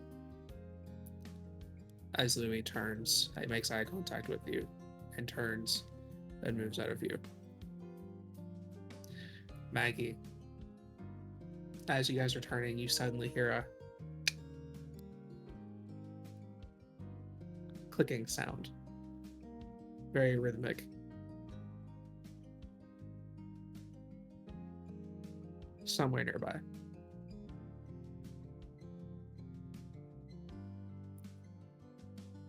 Sophie. Okay. Sophie, as you're singing, you look up and you see Ezekiel Thorne, the true name of your grandsire given to you by Gabriel, sitting on the opposite side of the room, smiling as he drinks from a glass.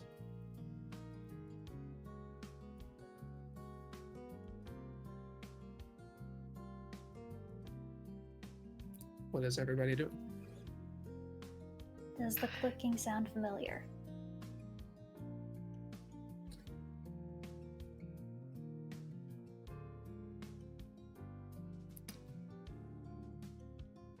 It's like a clock.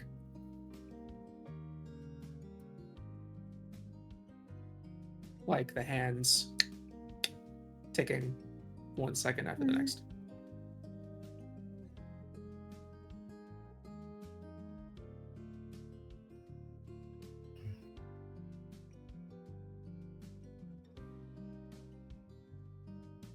But you don't see a Maggie. clock in the room anywhere. Mm-hmm. Yeah, knee-jerk reaction is that it's a bomb, so Maggie's kind of looking around. Matt is just hyper-focused in the direction that Louie went. He wants to go bolting, but he's trying to restrain himself for right now.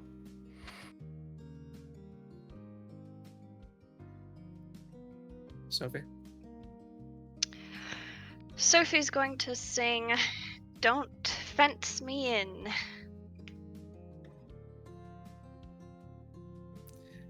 You begin singing, and he smiles again and puts a hand up, and he turns and walks away.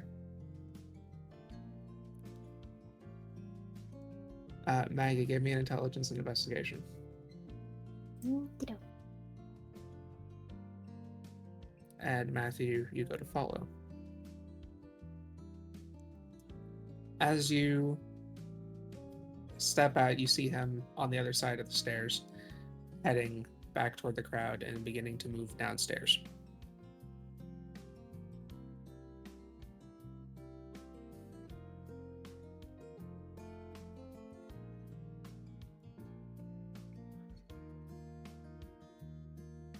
Matt will kind of lean on the railing, just for let him get a few paces ahead, and then he will follow.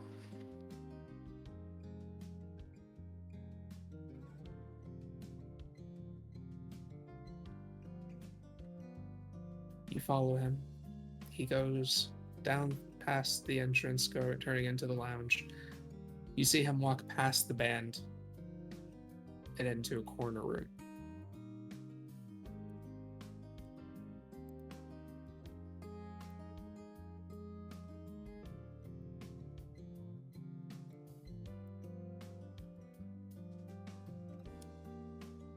Matt's gonna look around to see if there's anybody out of place, like any of his friends nearby. You He'll see activate. a familiar police officer standing in the corner wearing an all-black suit.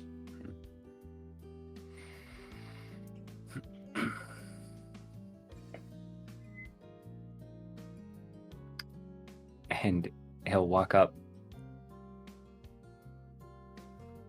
You guys must get those in bulk.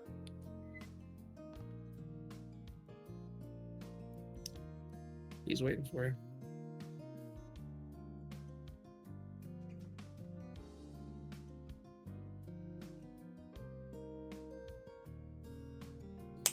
And he will smile. And does he have any kind of weapons on him?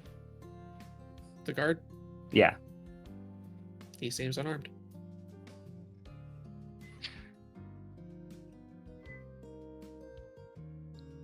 He will look at him, just kind of.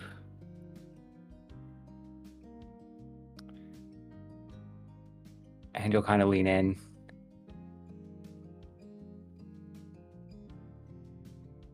Go take a walk outside. And he'll use Mesmerize. Okay, give me the roll.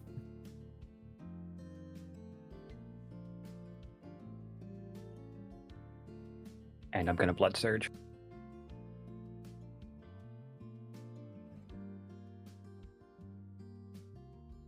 Not get hungry.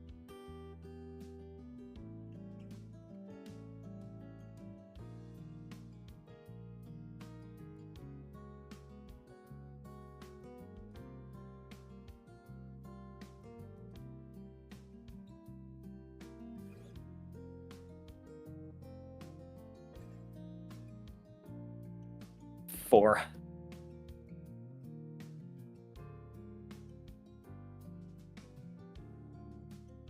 You give the command. You see there's a moment where he smiles, recognizing what it is that you just tried to do, but then there's a moment where he seems to kind of fade for a second. And then he walks past you, heads toward the entrance, and steps out of the building. Sophie, this is in line of sight of your stage for the most part. You are playing, you see him approach, and you see that similar pulse of light that you saw when a similar activity was taken when they were dressed like the police. But when the gold it's almost as if it crumbled almost immediately. Instead of just like a outburst of light, it almost turned to vibrant dust as Matthew just blows past the defense. Sophie is going to start her song, The Way You Look Tonight, and she's going to point to different people in the crowd, and she's going to point to Mr. Hodges and try to get eye contact.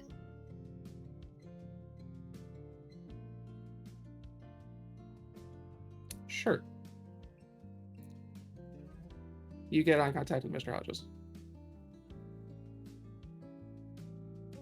Okay, and she's going to continue to bring the crowd's attention to various people in the audience. Okay. He kind of watches you as you go through your performance. This will be the last song of this set before the band goes on a break.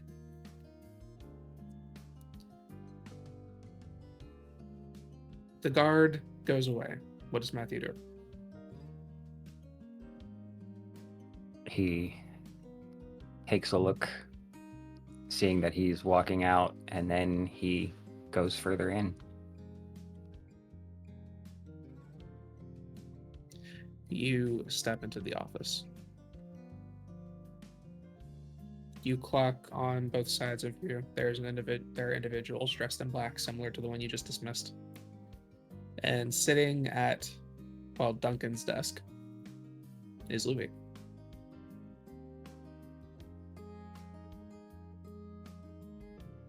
You know, if you'd wanted a reunion so bad, you could have just called.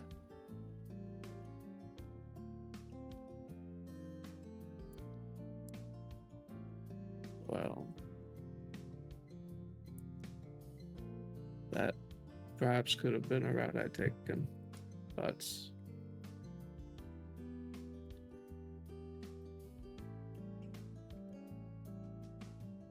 Matthew, no, right? The one and only. Hmm.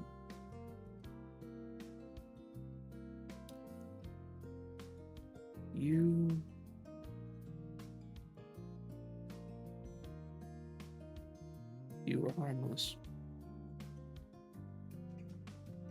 You were supposed to be harmless.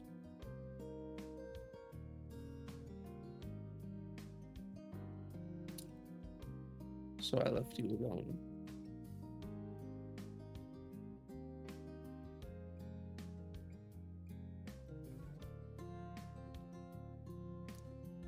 After everything, I left you alone.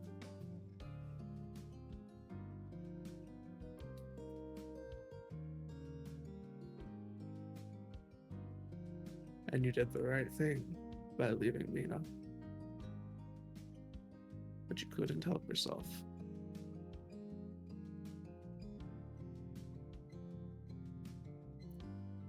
You had to keep allowing that little window open. You had to keep contact. You couldn't do what I did and leave entirely. No. You had to cling. And now she's dead.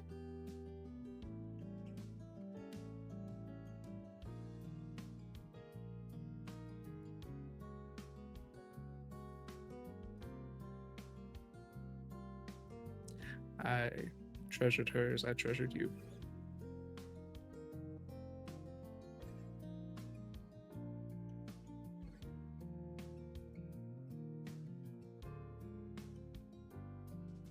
You haven't aged a day. Fine one. Sadly, I can't say the same for you.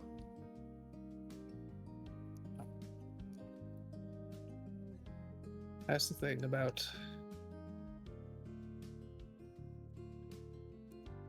the natural world. All things come to an end.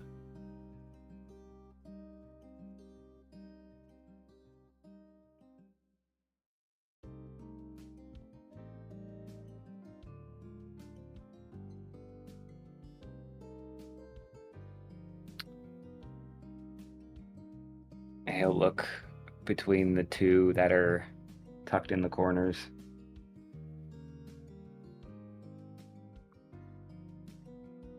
Afraid I'm going to do something, Louie. Don't worry, if I had the intention to let them kill you, I'd have gone and already told them to do so. They are here in case you get a little antsy. See, I was never much of the... I didn't do a whole lot of field work, which I'm sure you remember. I stood back and I'd watched. I've watched for years.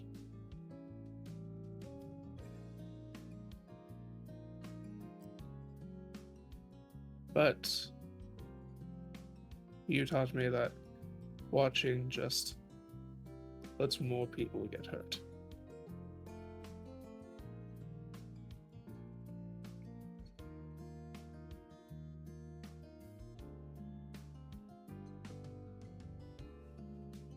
You should have stayed in prison.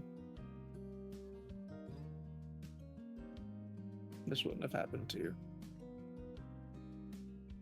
I'm sorry I couldn't make the charges last you longer.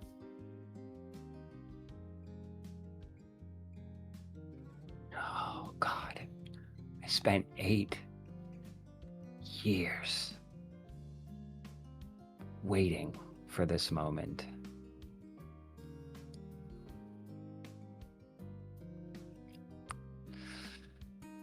I spent a very good portion of my life hating you for that.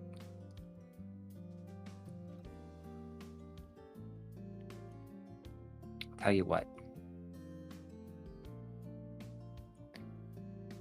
you send Humpty and Dumpty here out. They can stay by the door if they'd like. But I'd really like to have a conversation with you one-on-one and not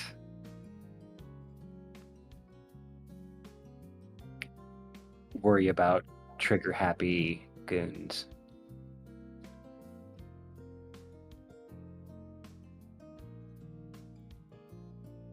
He nods toward them, and they step out of the room. He gestures toward the seat on the other side of the table. Let's have a conversation. From here, we'll pan out for a moment, Maggie. As you go around trying to follow the source of that ticking, you do hear there's a couple. It was hard for you to tell at first, but now you kind of hear it just a little off, just like almost right in tandem. As you finally find one, the noise is coming from behind the self-portrait.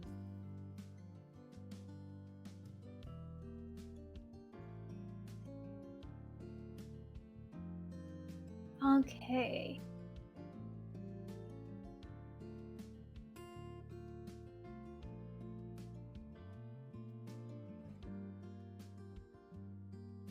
She's going to kind of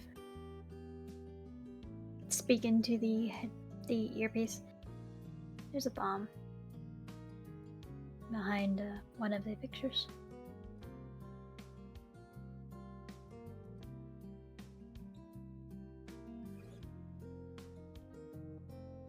And Sophie will cut the last chorus of the song and say, some of you, we have some installations in the garden and at the front of the manor. The band is going to take a break. If you don't mind enjoying that art at the front of the manor and in the garden. Thank you. The man in the black suit kind of raises up.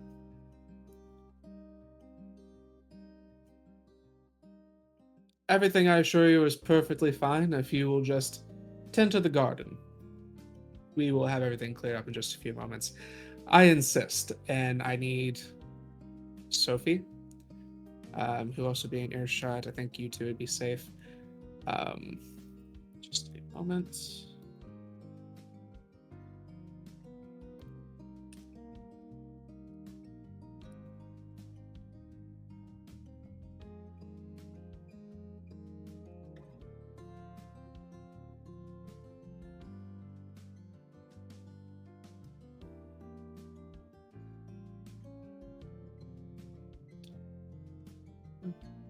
So I need you guys to give me intelligence and resolve. Or Sophie, intelligence and resolve.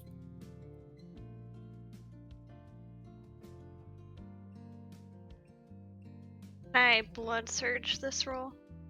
You may.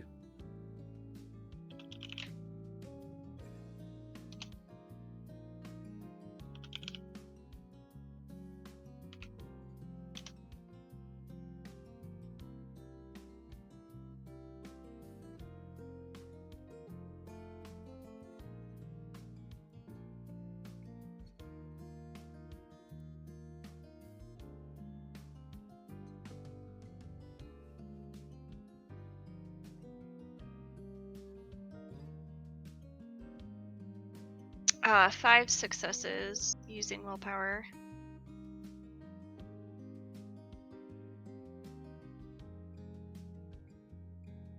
Okay.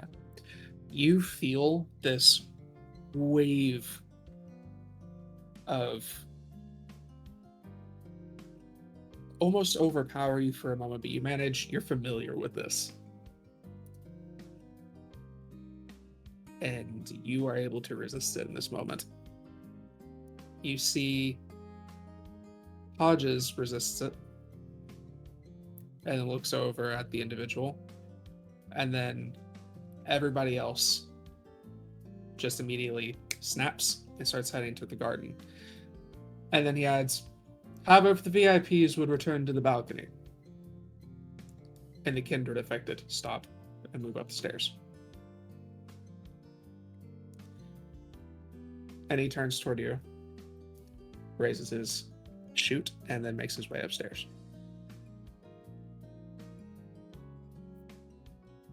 Sophie will act like she's heading toward the balcony and then will try to sidestep toward where she last saw Maggie. Maggie would be upstairs now. Okay, sorry, then she will head to where Maggie is. Okay. You make your way up. There's a few people still up there in the exhibit. Maggie is standing by the self-portrait at the entrance.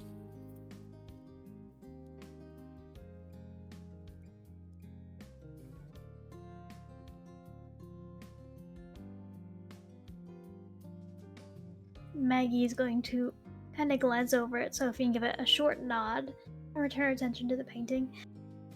She's kind of assessing the frame. Does it look like there are any, like, triggering mechanisms? On the painting itself, no. Or, like, the frame? Like, around the painting, as far as you can tell, you don't see anything. Okay. She's going to kind of gingerly pull it back a little to see behind it. You see that there's a little cubby in the wall behind the painting.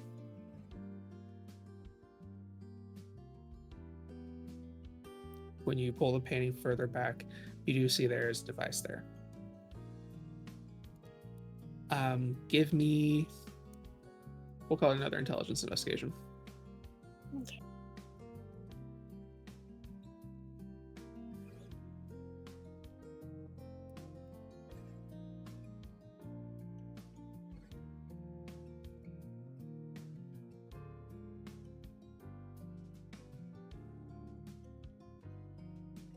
Three successes.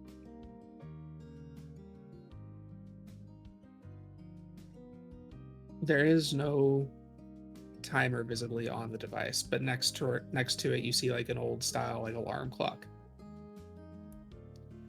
But looking at the device itself, it doesn't look like it actually has any timer connected to it.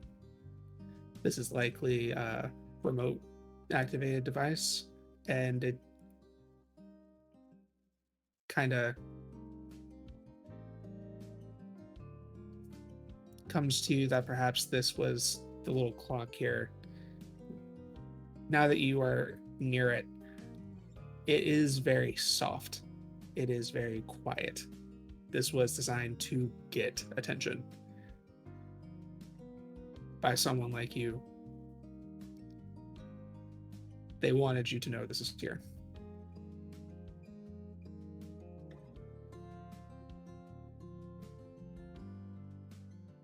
Okay, well, they got what they wanted.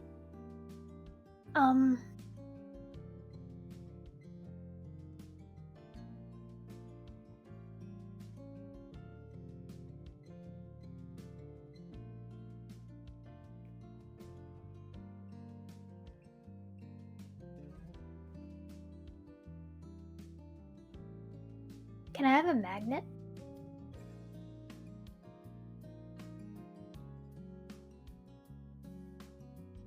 Like, can I have one in, like, her bag? As part of the ritual components that she has?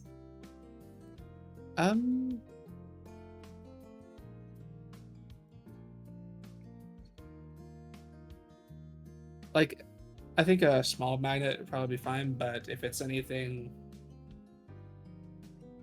of like a significant fact, I would probably say no. Okay.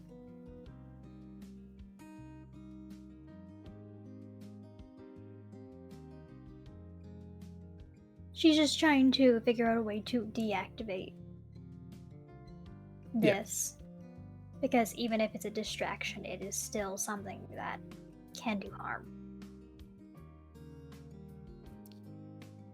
I think you'll see this. This is less of. I mean, obviously, there's the distracting of like the imminent possibility of this thing going off, but I think by telling that it is remote and that they wanted you to see it, I think it's more along the lines of like you are in a public space and know that we have a gun on you. More of the situation. To deactivate, if you want to try to deactivate the bomb. I guess as battery would probably do it, but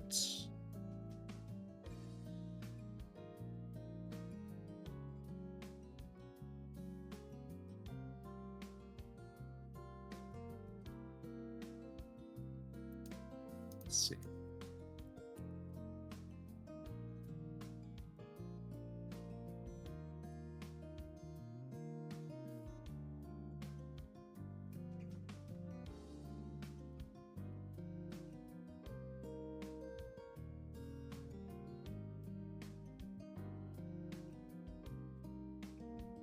I'd probably do intelligence and tech if you wanted to attempt to do that. But success is fine, but if you fail badly enough, you might activate it and make a trigger.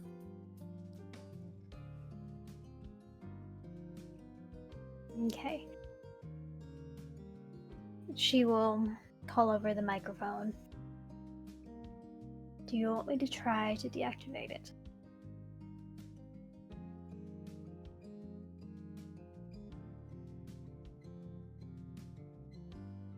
Do you know much about bombs? Some? How big is it? Small. Yeah, like about the size of like a hand. Well, I suppose at least it's probably not nuclear, unless your technology has advanced that far. Matthew. Yes or no?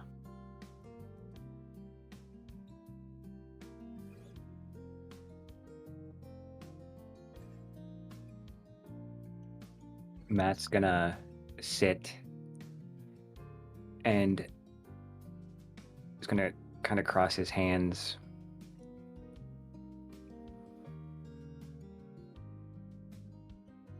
You know? And he's gonna emphasize no. Gonna put the painting back over it. And he'll just kind of shake his head. You had such an elegant way of doing things. You were surgical. But really, Louie? Really? A bomb? Bomb is a last resort. If the surgery doesn't go well.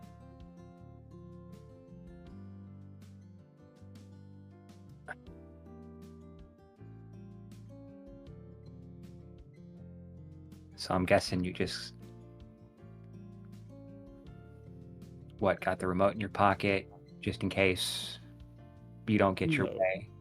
Not me, that'd be too easy. You always were smart.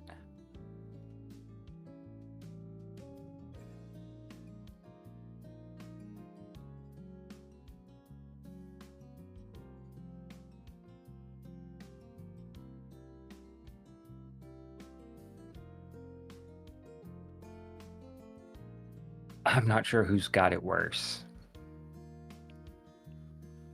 You having to live life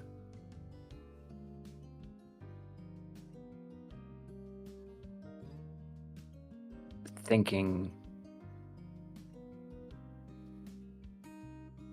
that I was trying to hurt you in some way,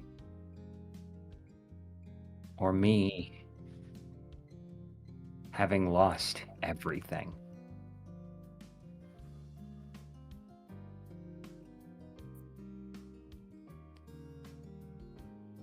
Do you remember?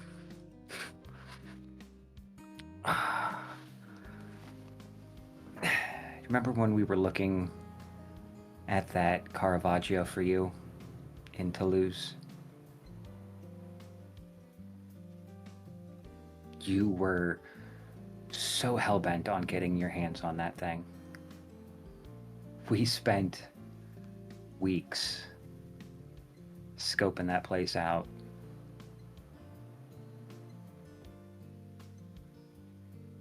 And the one night,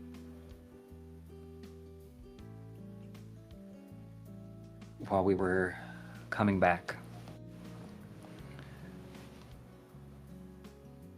it was one of the few times you'd actually come out with us.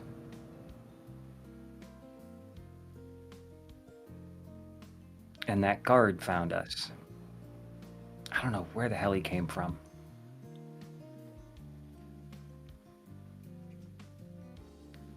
And the only thing I could think of, the only thing that was on my mind, was making sure you two got out of there okay. I hopped so many areas, jumped over a roof to try to lead that guy away from you guys. Twisted my ankle and limped 5 miles back to Port Neuf where we were going to meet up. And when I saw you two standing there, it was like, thank God that worked. My plans never worked perfectly. Ever. But as long as we got out reasonably intact, I would have given myself up for either of you or both of you in a heartbeat. There wasn't a day that went by where I wouldn't have given my life to make sure both of you were safe.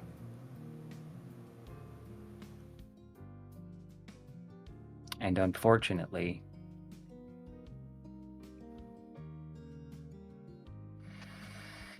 and he'll kind of reach up and pull the necklace out and kind of fiddle with it. I wasn't quick enough this time. So yes,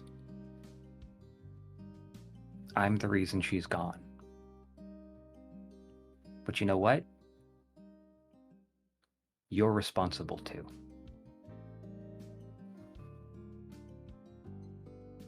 It is just as much your fault as it is mine.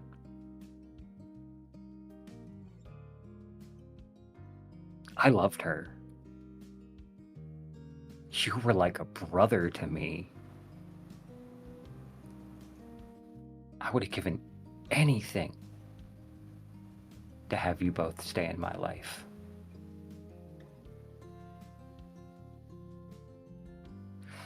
To give away everything so that you could have one.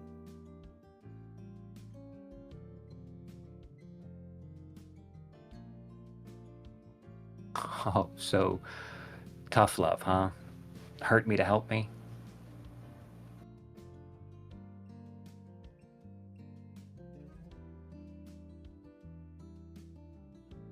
The night after the job, when we were all laying low.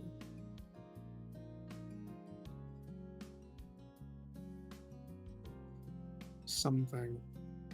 Well, I thought it was someone, perhaps an investigator, caught your tail. I've been following you around for about a week.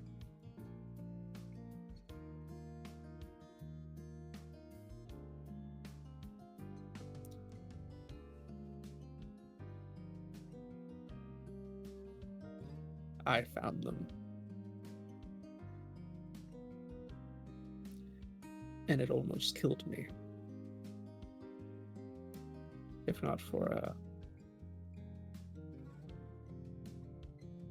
couple people who would become very close friends of mine hadn't stepped in. I think you know these creatures as Nosferatu.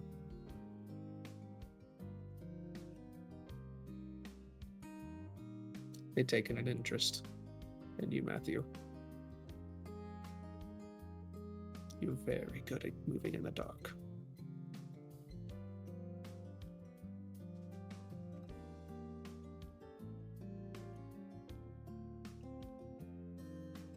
They wanted you. They didn't want Mina. They didn't want me. They wanted you. So I thought if I let you rot in a cell, so that you might not be as useful to them.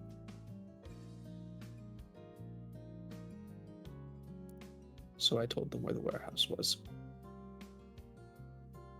I'm removing it so Nina wouldn't be there.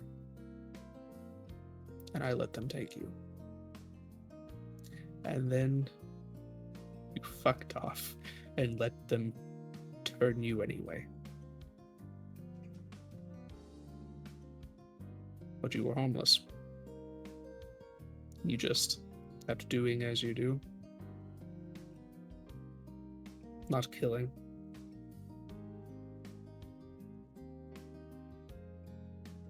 And I was sworn to observe. Not to interact, so I did. But I never stopped watching you. I never stopped checking on Nina.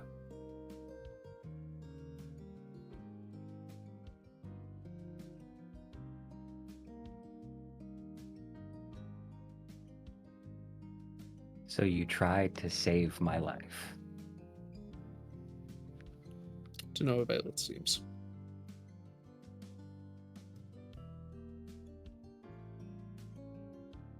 But now you're a danger to yourself and those around you, whether you care for them or not. You proved me wrong. None of you are safe. We can't coexist. You're parasites.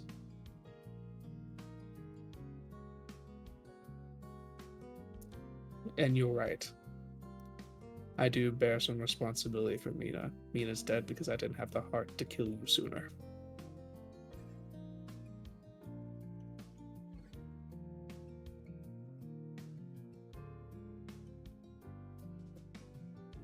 She would be so disappointed in both of us. I accepted that.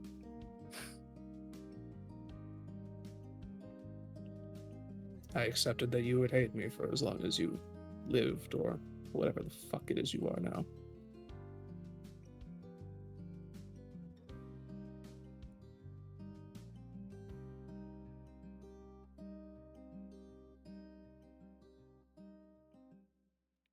He's gonna slowly stand up.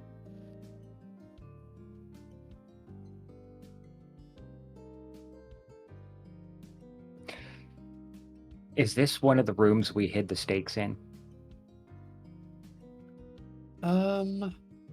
It is indeed in the corner behind Louie.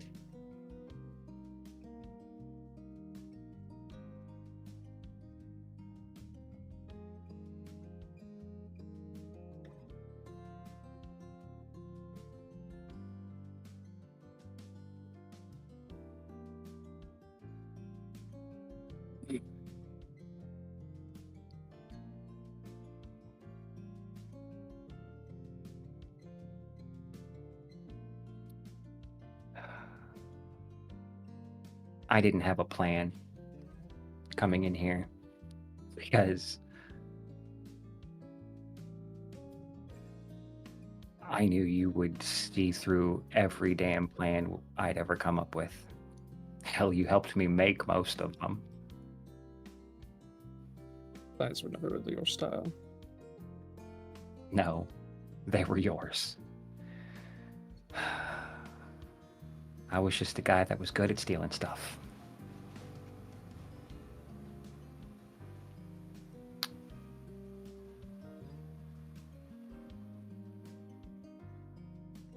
And he will walk over around the desk and just kind of hold his hands up. So now what? You end me and move on? No. I don't make it out of St. Pete, I'm afraid. I'm sure you'll take some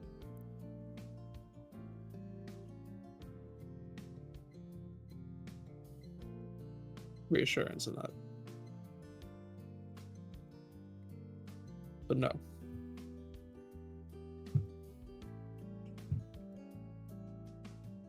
Tonight I leave a gift with St. Pete.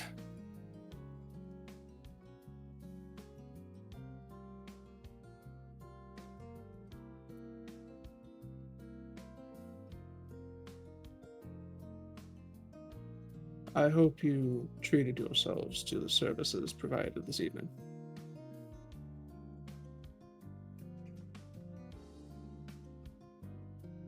Actually, I was perfectly content when I walked in. Did you cater? We did tonight. Oh. Wow, you really went all out.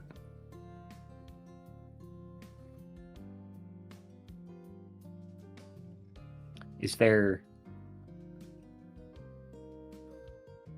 anything on... Is there anything kind of sharp and stabby enough on the desk? The desk is mostly cleared off. You notice he doesn't turn his head up to look at you at all. He's staring at the door.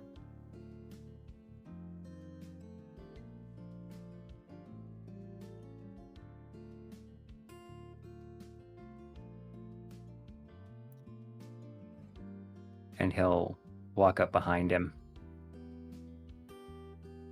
He'll activate heightened senses. Just try to get a bead on the people outside. Their backs are on the wall next to the door. They're just on the other side. As you get in position behind them,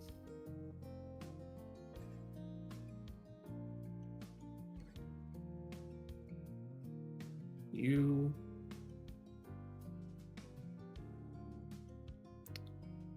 were like my little brother.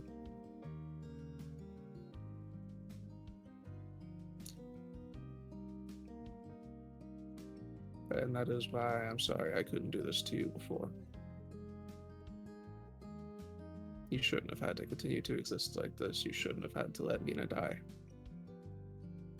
You are right, it is my fault.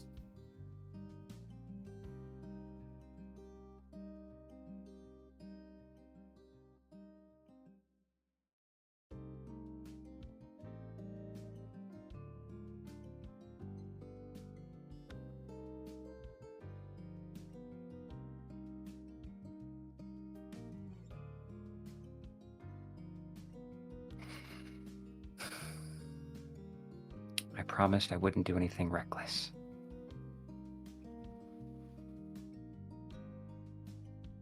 At the sound of hearing Matthew say that, Sophie is going to grab Maggie's hand and just start running away from the balcony.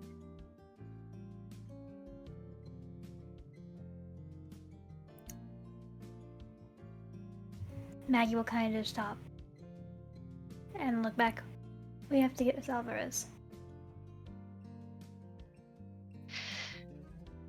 Right, yes.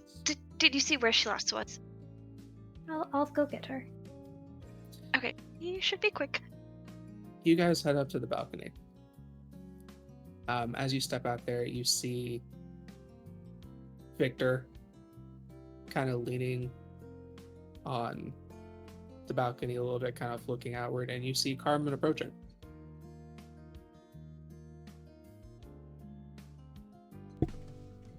Hi.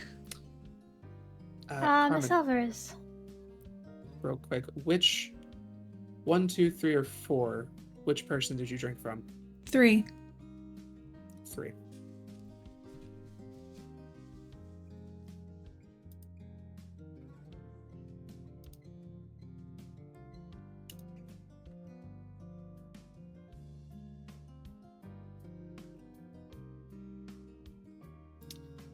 That one would be the alcohol. Dexterity and intelligence dice pools decreased by 1. All right.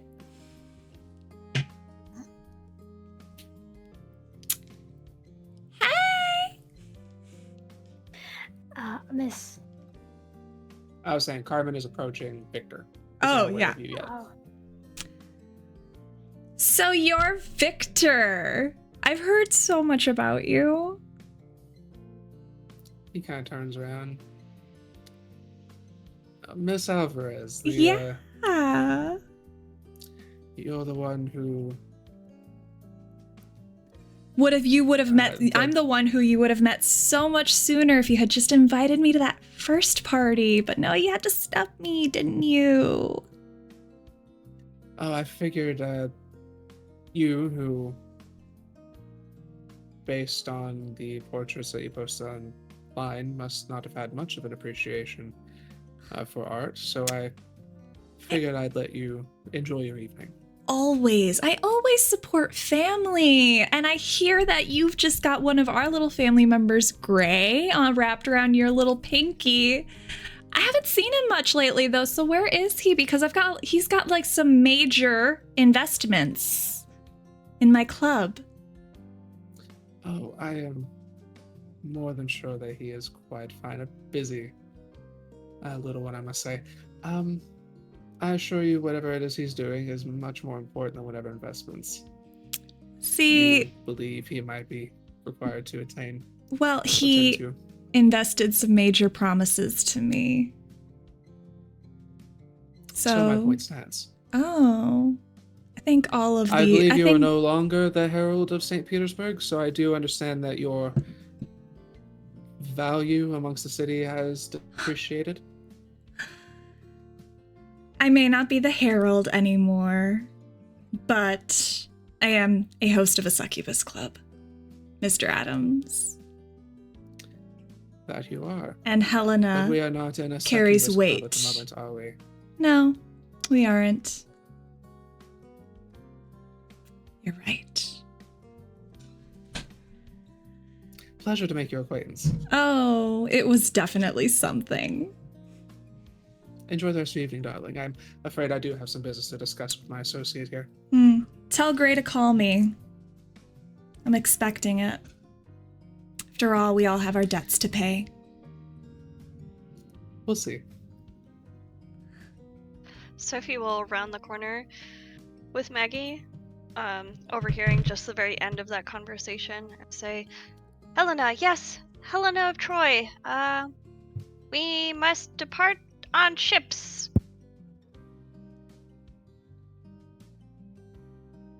Miss Alvarez, our ride is here. Fine. Please, we must make haste. Calm Yeah. down. Maggie She'll- will kind of tap her ear. She'll activate heightened senses. You can actually kind of pick up, well, my apologies. You pop off heightened senses and things almost seem to get duller, like things almost like you've put very loud muffs on.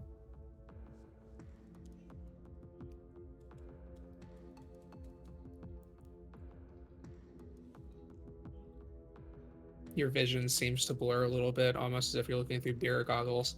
And at this moment, as you look past Maggie and Sophie, you see a couple of individuals step out onto the balcony.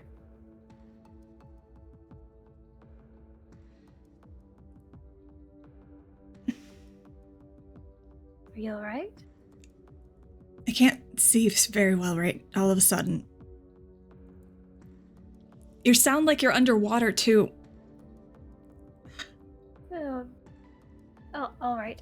Take my arm. She'll offer her arm. She'll hesitate for a moment and then reluctantly take it.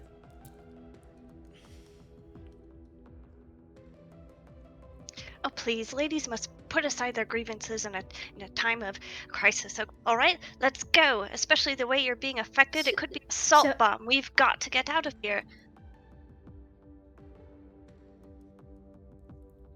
I'm going to exit quietly and calmly. We are not running, Sophie. As you're turning toward the door, you see there are 3 individuals in black standing in the doorway.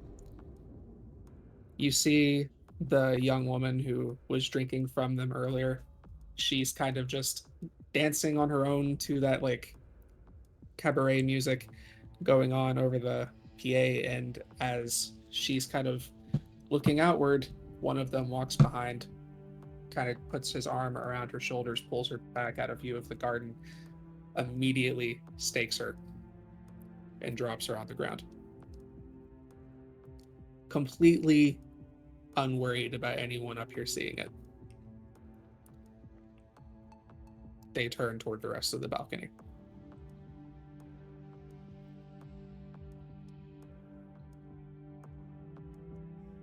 Do you do anything in this moment? Hunters. Yes, that we should perhaps flee. I might be able to sneak out, but I can't quite get you as We need to get going. both. The drug people. We gotta get going. Maggie will start walking faster, pulling along Carmen.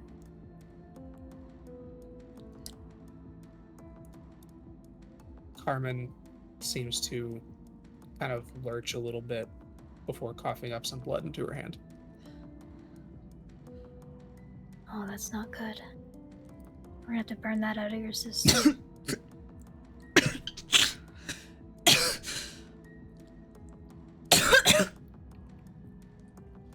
It's happening. As you go, in order to take the door off the balcony, you will have to pass them. They are between you and the immediate exit. Maggie, I might be able to take one. We'll have to set Carmen down if you want to take the other at the same time.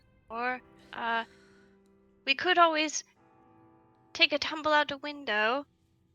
You are on a balcony.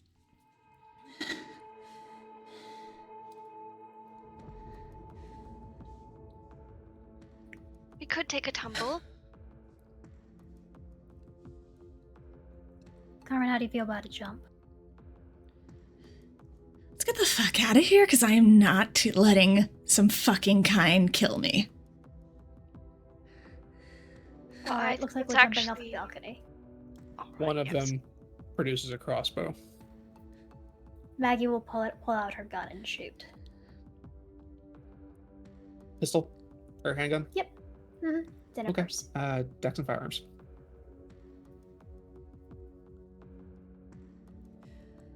What is Sophie doing? If Maggie's pulling her pistol out to shoot, Sophie is trying to cover Carmen and keep her from falling over.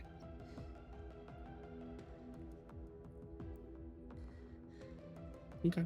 You have Carmen. At this moment, Matthew, you're standing behind Louie.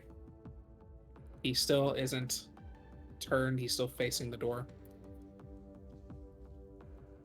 you begin to hear gunfire outside. You hear it bang in your earpiece as you hear them say, "Hunters." Tumble off the balcony. You can tell your coterie's getting ready to bail. Something's escalating outside.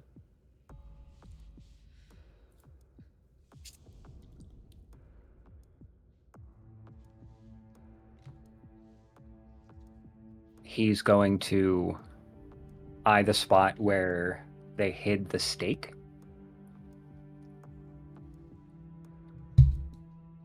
And he's going to go towards it.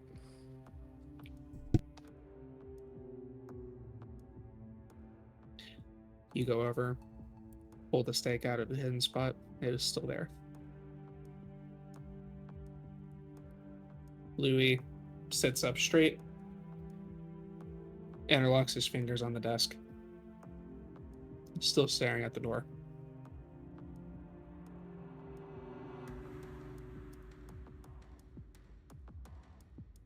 I hope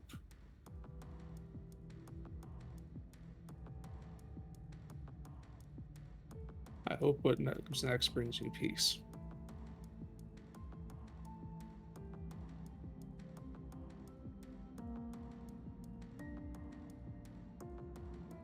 And he'll walk in front of the desk again, holding the stake.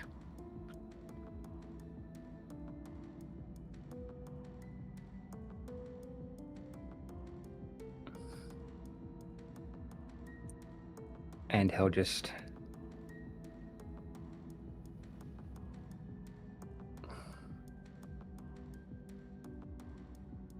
You really didn't plan on making it out of here tonight?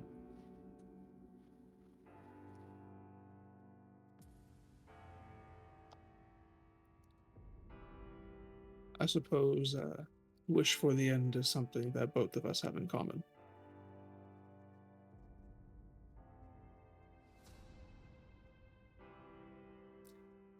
I'm just making sure mine means something.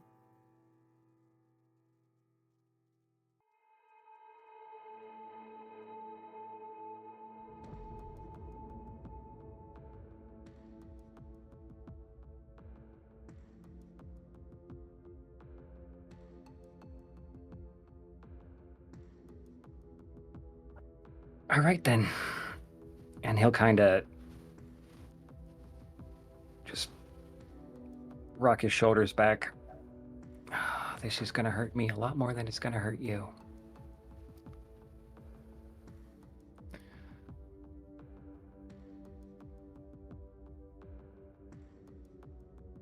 And he's going to hold the stake up. And he's going to stab himself in the shoulder.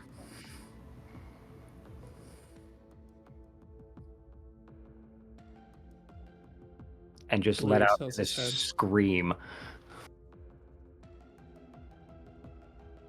Go ahead.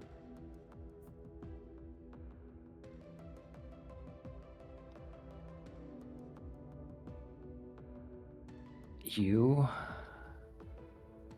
are gonna have to live in the hell you make.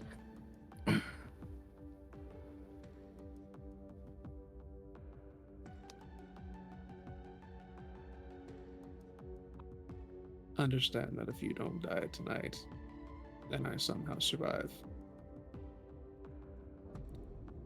I can't let you go.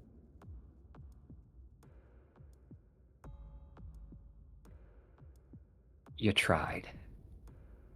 Let's see how much you can keep up now, old man.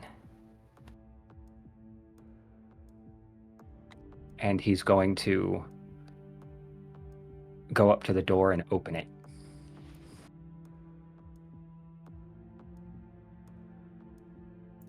You go up to the door, open it into a room that has been emptied out of any kind or kindred. Where are you headed? Are the two guys still there? They're currently upstairs opening fire on your friends. Ah, okay. He's going to just kind of nonchalantly walk out with the stake in his shoulder. And as soon as he gets anywhere, he's going to start screaming about this old guy freaking out and attacking him. And he doesn't understand what the hell is going on. So anybody with an earshot that might not be freaking out at the time, and as soon as he gets outside, he's going to make a scene.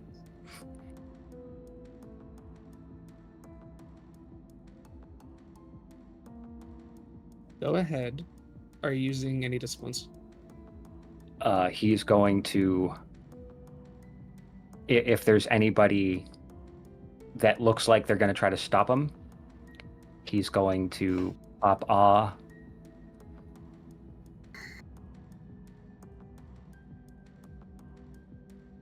And if there's more than one, he's going to conjoin it with Melpomene.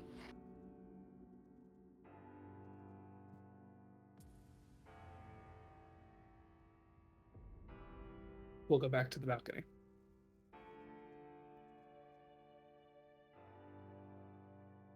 You fire the gun. A couple shots land. You see that it dealt some damage. Let's see here.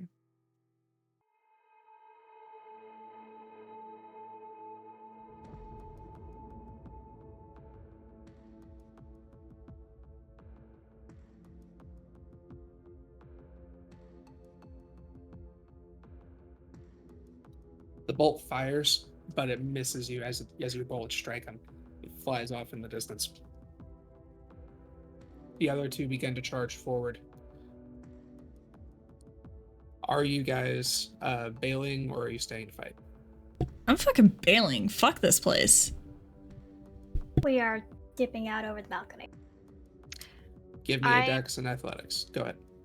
So I'm going to dip out, but before we jump, I'm going to turn to one of the ones charging at us, and I'm going to point to his shoes and say, "Your laces, they're tied." I'm going to use dementation.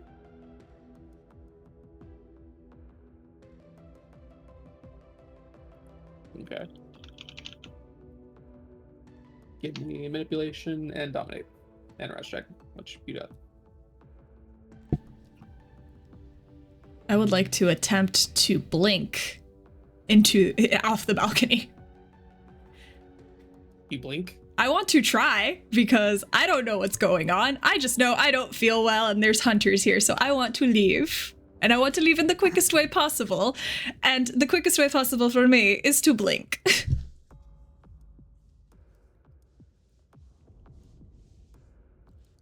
I can't see. I can't hear. I want to go. Yeah, give me a rouse check and a dex and athletics. I got 3.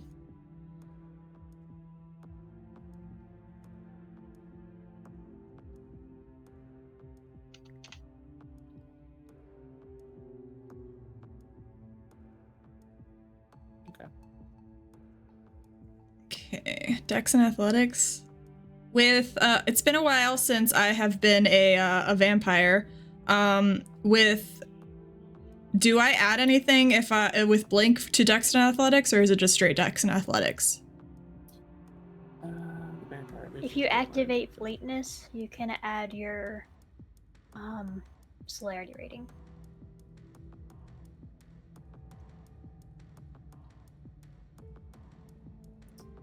Yeah, no, it's just it Okay. doesn't add anything. You would need to do something like fleetness, yeah. Okay. I forget. It's been a while since I've actually used celerity, so I meant to activate Fleetness then. It's still a rouse check. So Dex and Athletics, and then I can add my celerity? Okay. Are you doing blink or are you doing fleetness? Fleetness. I thought Fleetness was the one that gave me. Sorry. Yeah. Fleetness. I'm gonna bolt as fast as possible off the balcony. Dex and Athletics. Okay. Okay, so in this case, mechanically, that's not going to behave properly. Oh, so you okay. activate fleetness. I need you to subtract your score. Oh. Boy. Dex. Oh boy. Hang to on. a minimum of 1. Okay, hang on. I got the roll. Mhm.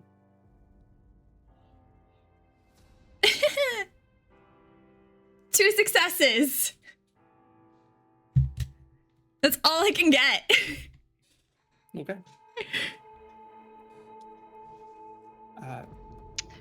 I have 1 success with a possible bestial failure. Eat someone.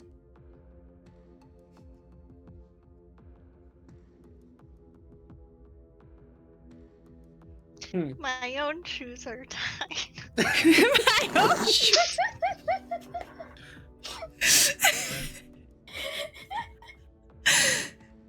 Everyone's shoes are tied. No I shoelaces think- are out to get you. You try to demon take this individual. As you make eye contact, they're approaching you with a stake. You call upon that ability within you, but when it goes to activate instead, suddenly your senses become overwhelmed. As everything seems to kind of like slow in a weird sense, your clan compulsion activates.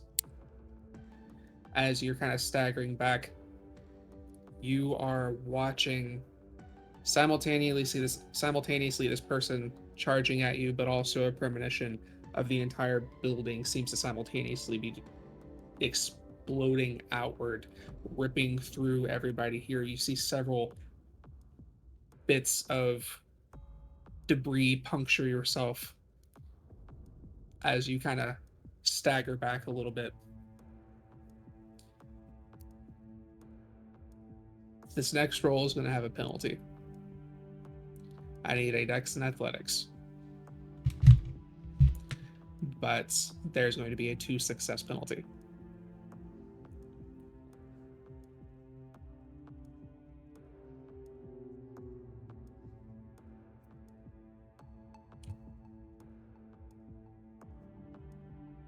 So that's 4 successes, so with the penalty, that's 2 successes.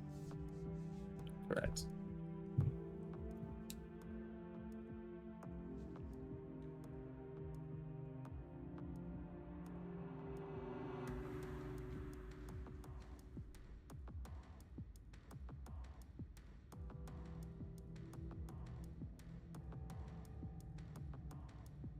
Okay.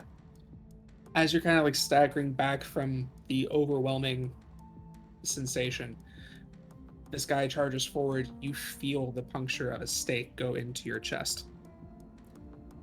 But because of your movement, it misses your heart as you stagger back, falling over the railing off the balcony below, taking 3 superficial damage. Maggie, what was your Dex and Athletics roll? 3. 3. Okay. Easy enough. You managed to kind of flip over, and Carmen got 2. As you go over the rail, everything is really just not...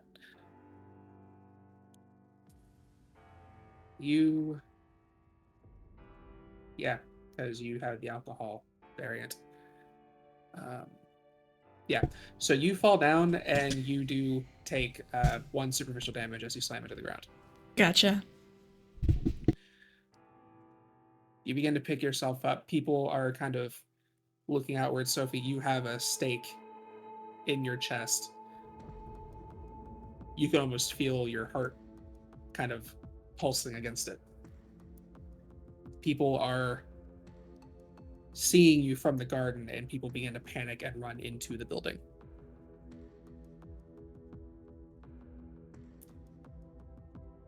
That is where we're going to take a break. We will wrap this up when we come back. Thank you all for tagging along so far. We'll see what happens.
And welcome back. Last we left off, it seems that the hunters have contaminated the food. Carmen, who had consumed from one of the vessels, seems to be struggling to use her disciplines and is coughing up vitae.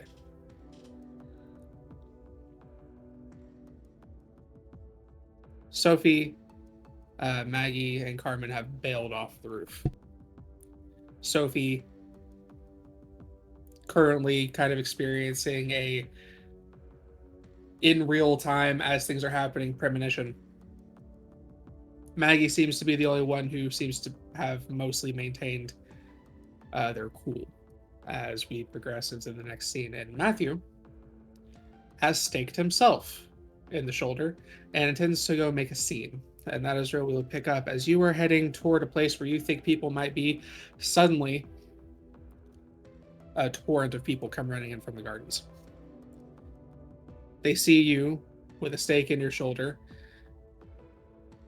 which doesn't seem quite as traumatic as the lady who had a stake in her chest a moment ago that they just saw fall from the balcony.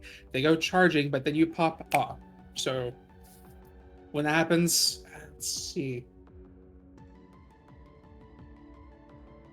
Yeah. Go ahead and give me the roll.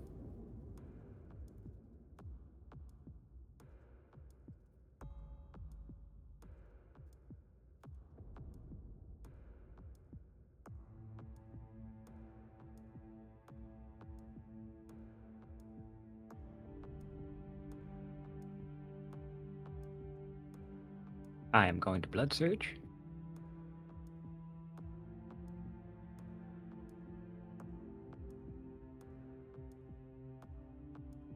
I do get hungrier.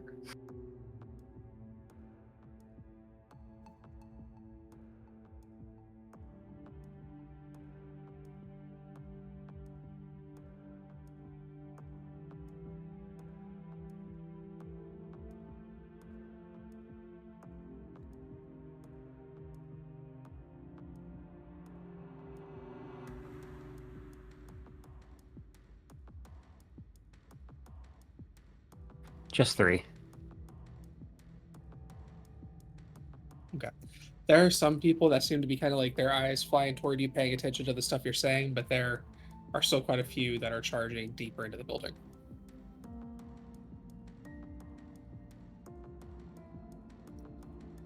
About this moment, somebody is standing at the door.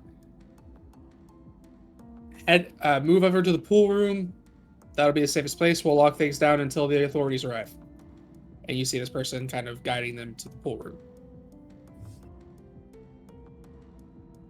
Matt's gonna go up to him.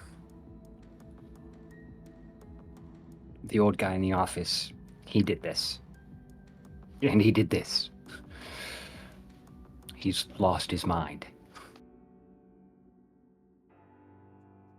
He puts his hand on your shoulder. Everything is going to be just fine. And you feel that there's something between your shoulder and his hand. As you turn to look, he clicks a button. As the exhibit begins to explode and the ceiling and part of the building collapses on top of the pool room.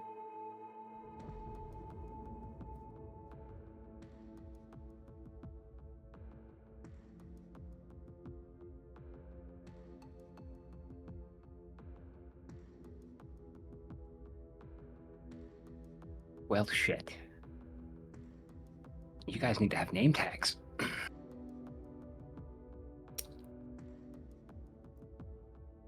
He steps out of the doorway.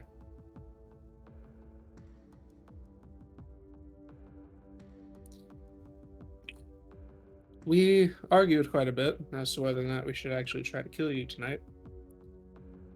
He rolls up his sleeves a little. But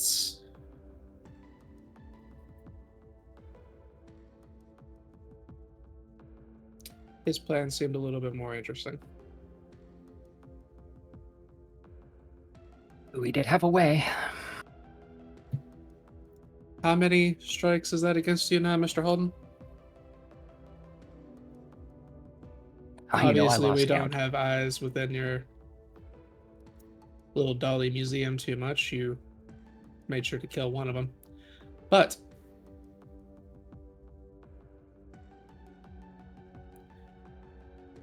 we know they can't be too happy with all the things that seem to be blowing up around you.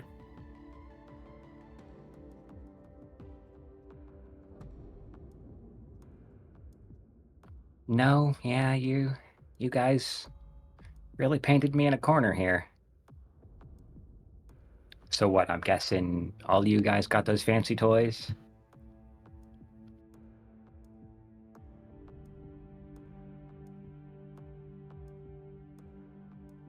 Which toys are you referring to? Whatever it is you just used to make that go boom. Oh, no, just me, the one who watched the door. Oh, cool.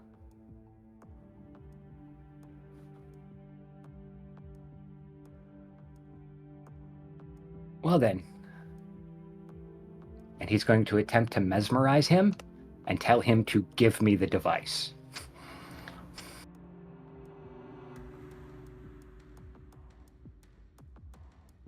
Yeah, give me the roll.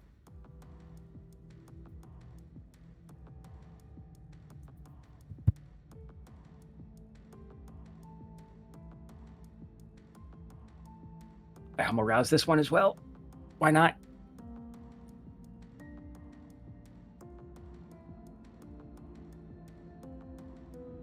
Ouch, that's gonna hurt, but why not?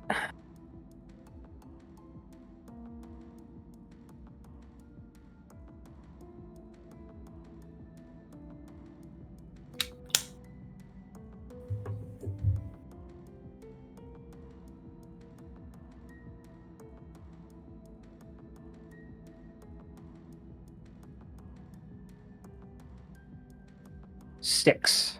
And I used a willpower. You see him kind of smiling at you for a moment, and then all of a sudden he pulls a hand out and puts the detonator in your hand. You can get this back when you learn how to play with others. He just kind of sits there for a moment, still kind of in a haze. And then he's going to...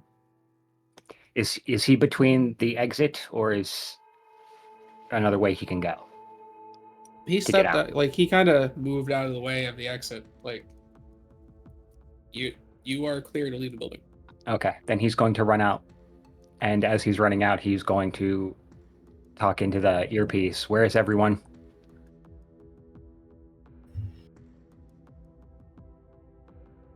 Where are we? You guys are on the back of the building, outside.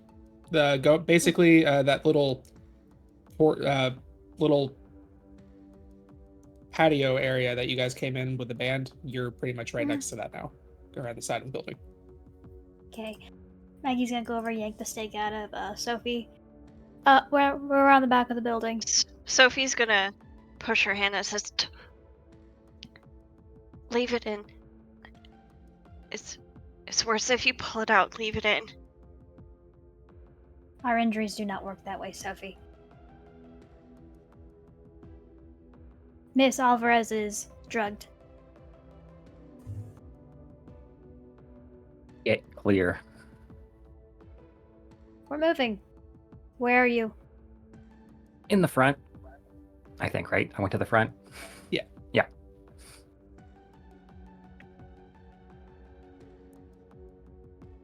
Do you guys regroup, or are you just taking off in different directions?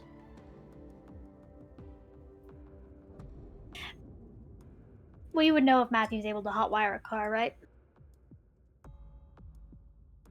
It's not his forte, but he could give it a shot.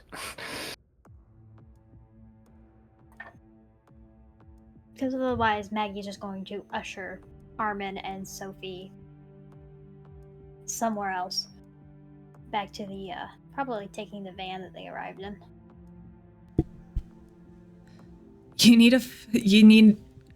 You gotta clean this up. I have a way of doing that. I'm Including sorry, a fall guy? It's ruined. There's a hole through the dress. I don't fucking care about the dress. You need a fall guy. We will find one, Miss Alvarez. There was a lot of murder. I am capable of covering it. You hear sirens in the distance. Fuck. Maggie will start pulling out her phone. She's gonna start making some calls and using her particular skills. Okay. We will resolve that. We'll come back to that. You guys do. There's the van that you mostly arrived in with the band, which won't be needing it anymore. There's also the limousine that is waiting for Carmen and Matthew.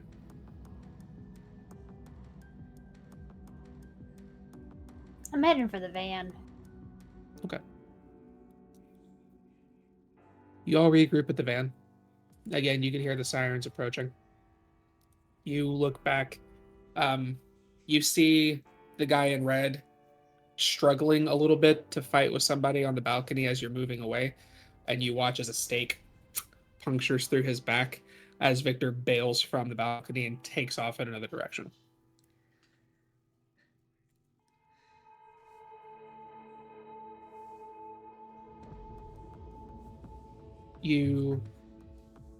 Sophie, give me what's awareness.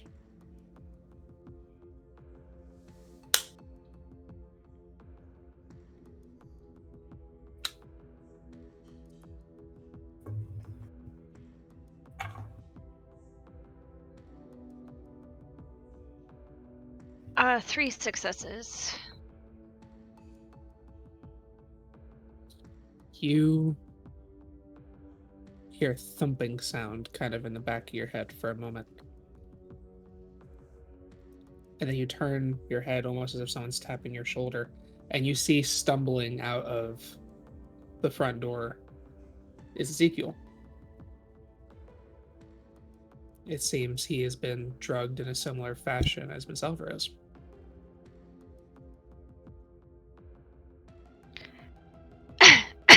Maggie, wait. We do not have time, Sophie. If we take him, he'll owe a boon, right? If you make him owe a boon, and if he honors it, I think he'll have to. If he's trying to play the accounting. Let him in. Sophie, I have to make calls. If you want to let him in, but do it quickly. Okay. Sophie's gonna reach for the back of the van, open the back door, and she's just going to sing out as best she can in her raspy, lung punctured voice. I guess Little White Lies, and she's gonna try to get Ezekiel's attention. Give me charisma performance. And also, wasn't Because the he currently is also affected after trying to use heightened senses.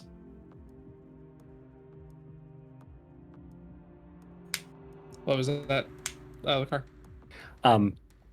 was the van wasn't in the front, was it? We all regrouped in the front, or The van would have been kind of like front to the side. You could see it from where you come out. Matt would have seen them going towards the van then. Okay. And he would have went up to the limo driver and taken the he would have Cloud memoried him and told him just to, he didn't need him for the rest of the night. Just he could go. He kind of turns, looks at you, make the command. He goes, "Yes, sir. You enjoy the rest of your evening." And he takes off. Oh no. You make your way back toward the van. 3 successes on. Oh no, 5.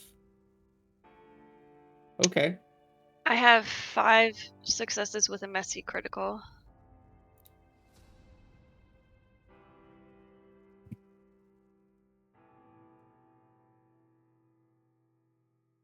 Okay.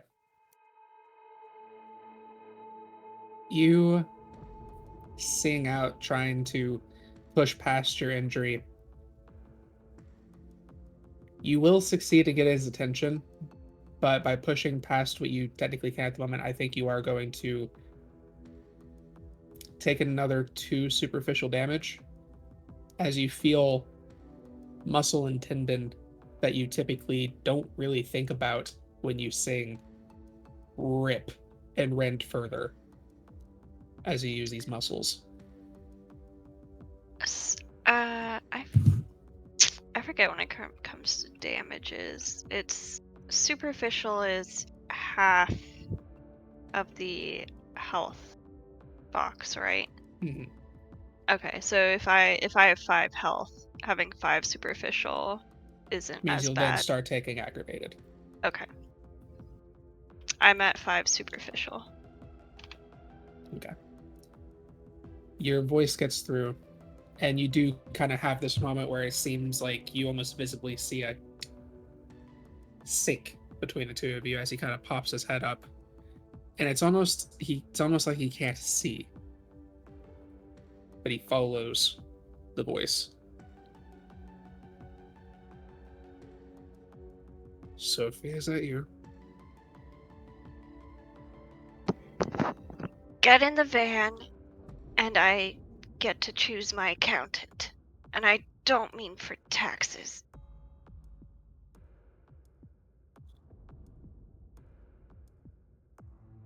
Be a dear and help me into the van.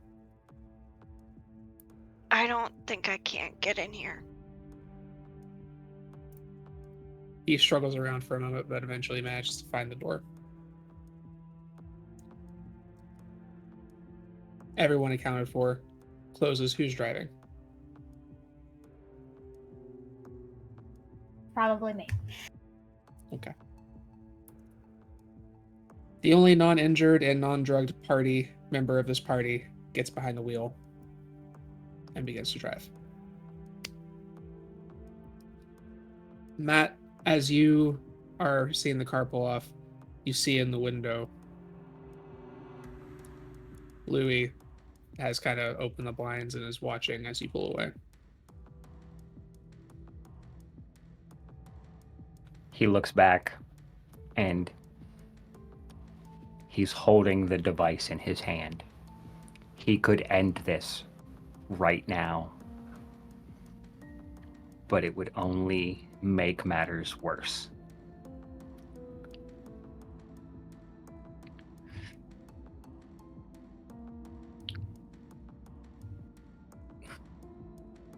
You are so fucking lucky she wouldn't want me to.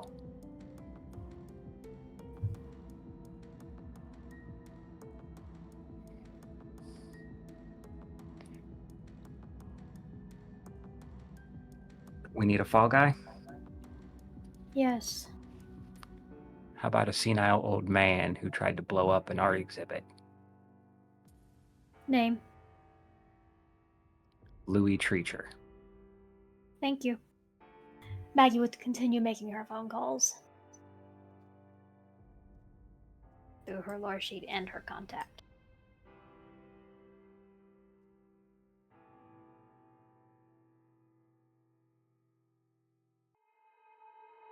There's a lot of dead people to cover up here.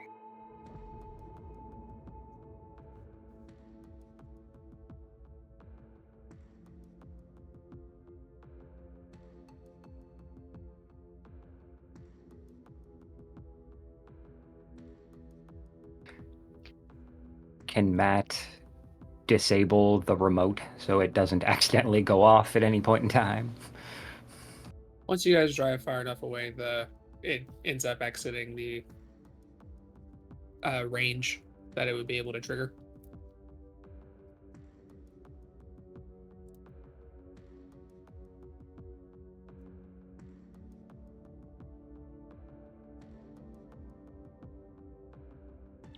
I guess you're gonna have a lot more shades in that big tornado, aren't you? Yes, this is gonna be a larger problem. But I'm not worried about that right now. Ms. Alvarez, where would you like me to take you? Pink Barrel. Gotcha. Maggie's gonna drop No. Carmen off. Wait. Hmm. Take me to my nightclub. Then she's just struggling to text Charlie. What do you text? Hurt. Need a place to lie down safely.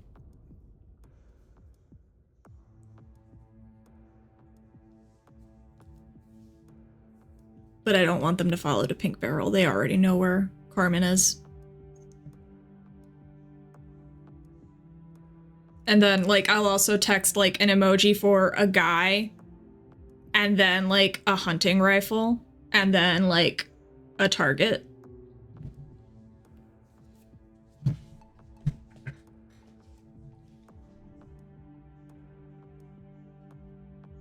Okay.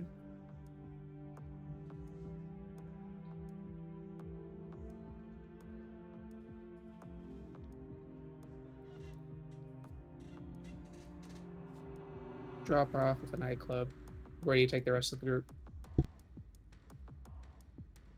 We're going to drive around for a little while. It's going to do loops around the city. About an hour. They get to listen to her, make phone calls and the like. Could you remind me the name of that lure shoot?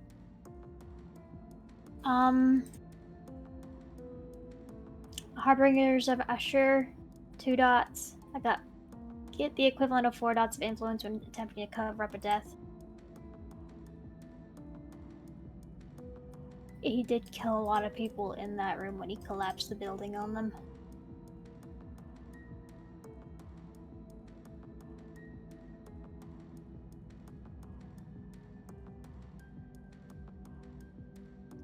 If that doesn't work, she also has a detective contact and a dot in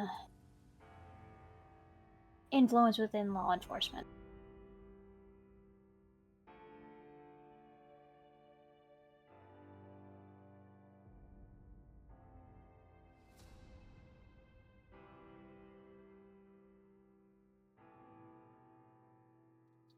Okay. Go ahead and give me a roll.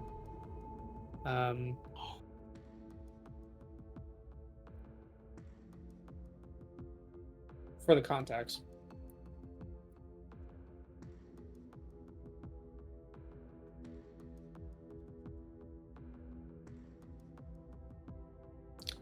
Charisma, persuasion. Yeah. But your contact will come into account for the difficulty. Okay. Kind of blood surge.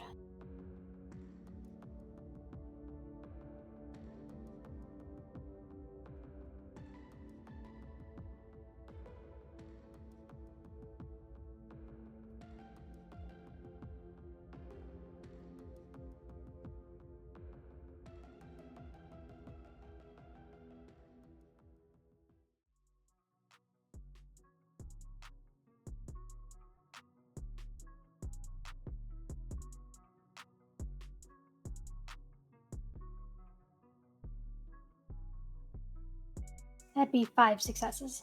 Expendable power.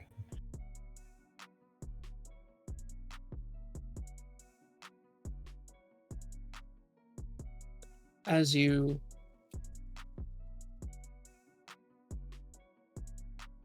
reach out,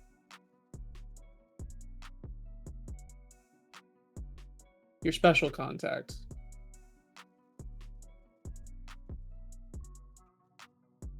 they go ahead and they'll agree to help you in this case. Mm-hmm. And I give them the name.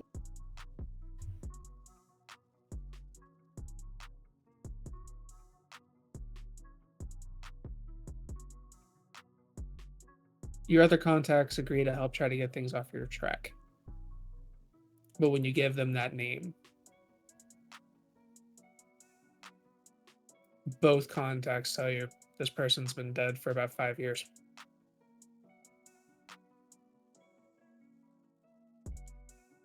She would thank them for that information.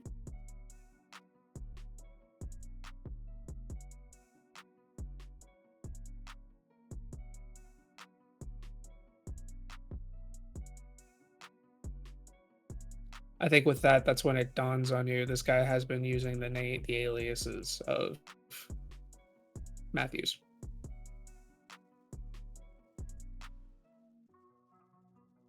Yep.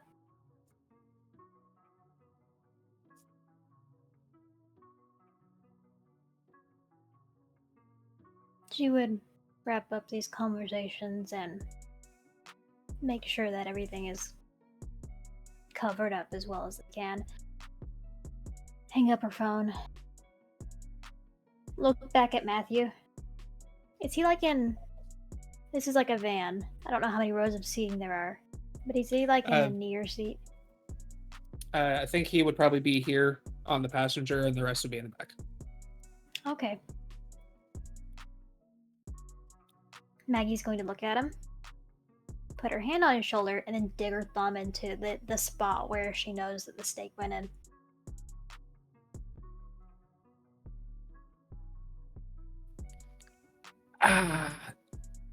Yes, Maggie. You have something to say? What did you do? She'll let go.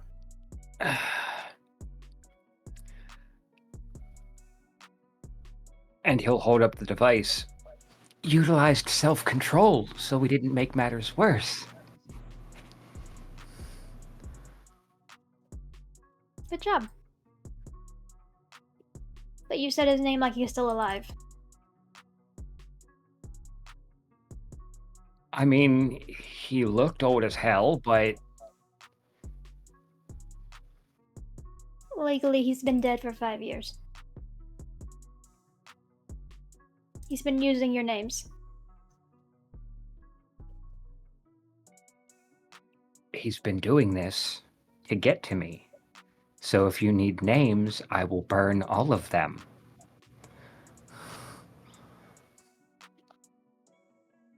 Good, we need to figure out which one he is currently using. And he will list off various aliases from several countries, including the two that he gave while they were walking around, Yvonne Gulkin and Jean-Luc Renard. I will look through these. I will see if there's any of these that are particularly active right now. Do you have a mask that he does not know about?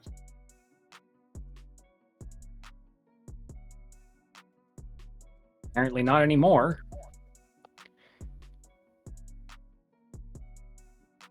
We will need to invest in one for you then.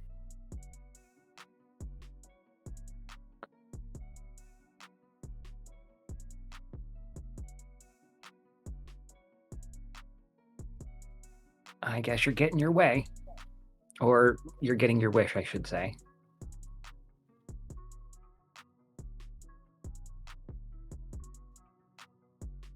I don't want to have to get my way with this with you.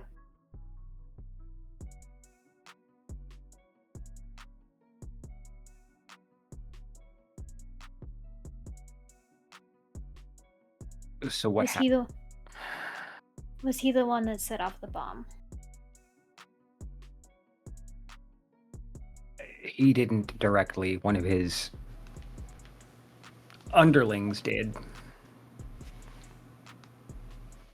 And I managed to coerce the device out of his hands before he could do any more damage.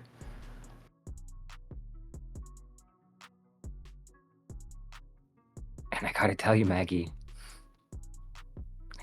for a brief moment, I was tempted. One little push, and it would have ended all my problems. But it would have just made worse.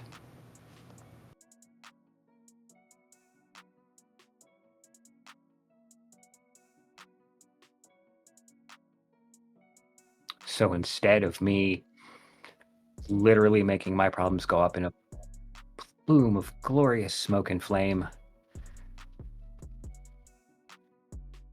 I want that son of a bitch to rot for whatever life he has left. Well, then we'll find which name he's using currently. I do still need a fall guy. However, a lot of people died, Matthew.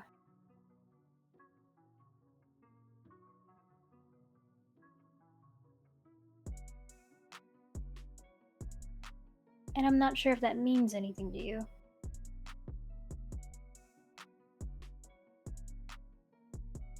It means plenty.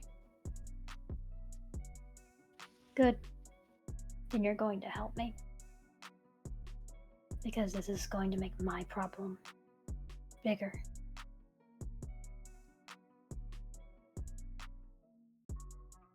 Whatever you need.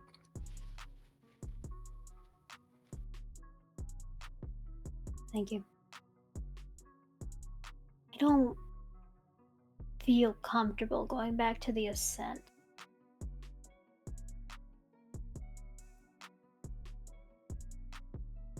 Do you two have places I can drop you off, or would you like a drawer?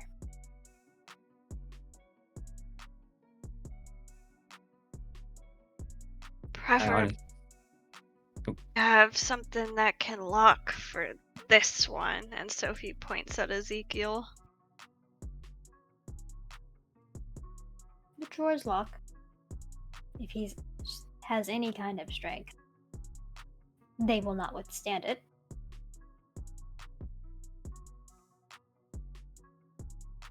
You saved me from a burning building to lock me in a box?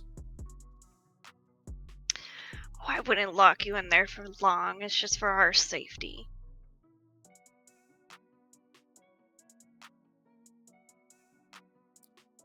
I suppose I am at the whim of my saviors.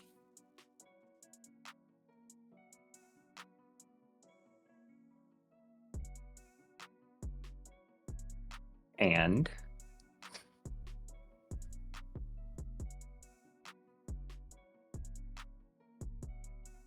I believe the proper thing to say when a lady has had a near-death experience and saved you from burning debris and becoming debris yourself is thank you.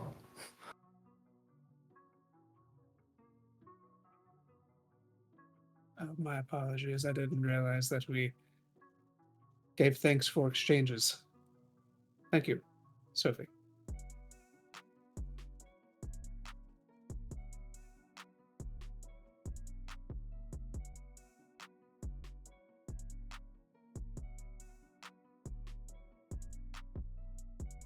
He will sit quietly for the rest of the ride.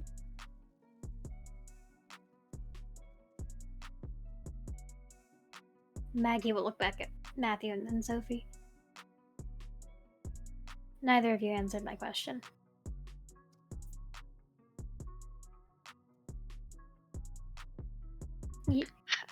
You don't need to show me where you live. You just need to tell me if you need to be dropped off somewhere or if I am taking you home with me.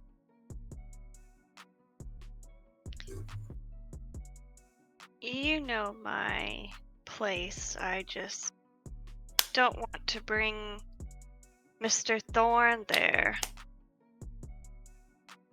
Especially when I don't want you to run off and try to blame this all on us to get us on further trial, like you did before. Are you insinuating I blamed you for something? It's obvious that you talked with Gabriel and got us blamed for Edwin's passing. I told them exactly what happened. I followed you back to the office. I was redirected by Mr. Halden here, and then saw the two of you rush past me, which, turns to Halden, clearly was deceit, and charged into a room where there was a riot of angry ghouls and vessels. I didn't blame you for anything, I simply stated what happened to me.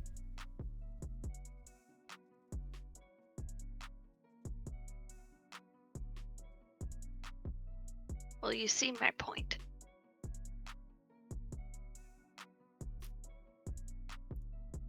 As I said, I am at the whim of my saviors. I wouldn't dare drink to disrespect the generosity you've offered me.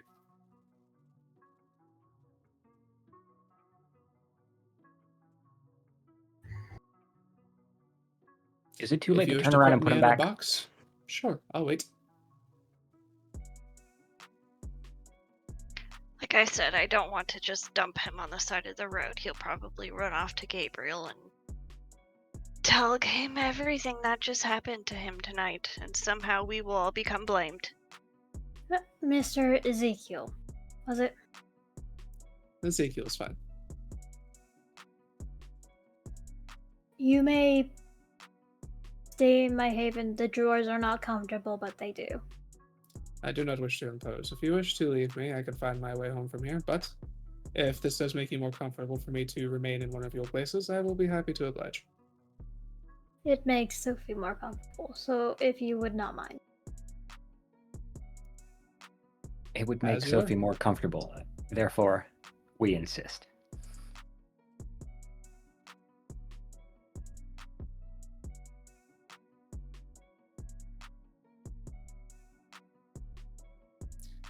It would make me most comfortable if you were in torpor during it, but I am not in the habit of trapping people that don't want to be trapped. No, that was more of your brother's thing, wasn't it? Fathers. I don't think Not even fathers, sire. Kristoff torpid Duncan. No, but Kristoff kept me in a for a very long time when he didn't even have to. I did not know he was going to keep you there that long. Oh, sure. I'm sure you just abandon your children for 80 years and never talk to them. I didn't abandon him. He abandoned me. He asked me a favor. He wanted a childer and he saw something in you. He asked me to retrieve you. I did as such. And I never heard of any of you again. But then I heard the Sure. name Sophie Clue. It's come across my desk. A very long time after. And I had associates that were coming from Chicago. So I decided to tag along. Maybe I could find out what happened to dear Kristoff. Yeah, I'm sure you're not the one that he was contacting. Nope.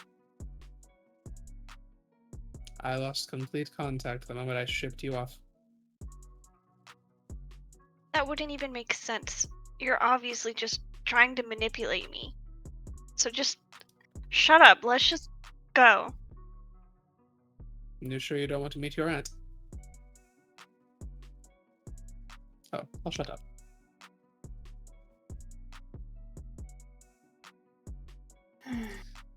Where does everyone get dropped off? I would rather not split the party, so I would go with Maggie.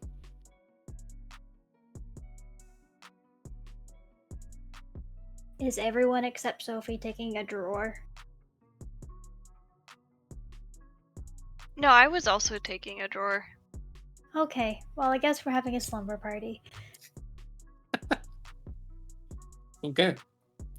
As you all tend to your wounds and climb inside your drawer for the evening, or day, we'll go ahead and shift to our final scene.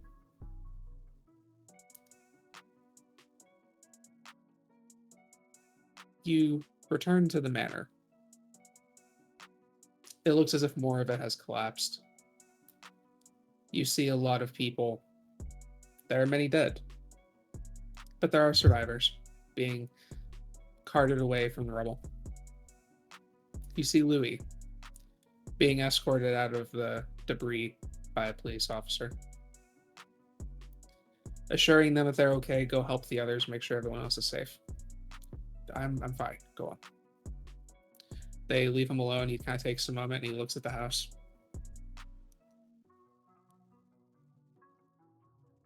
He reaches into his pocket, pulls out his phone. He dials a number and pulls it to his ear. It's done. Go ahead and make the swap.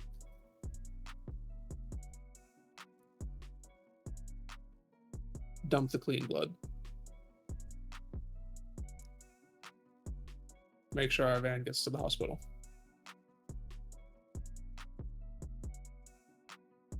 Good luck. Hangs up the phone and continues to watch the building burn as people are pulled out from inside of it.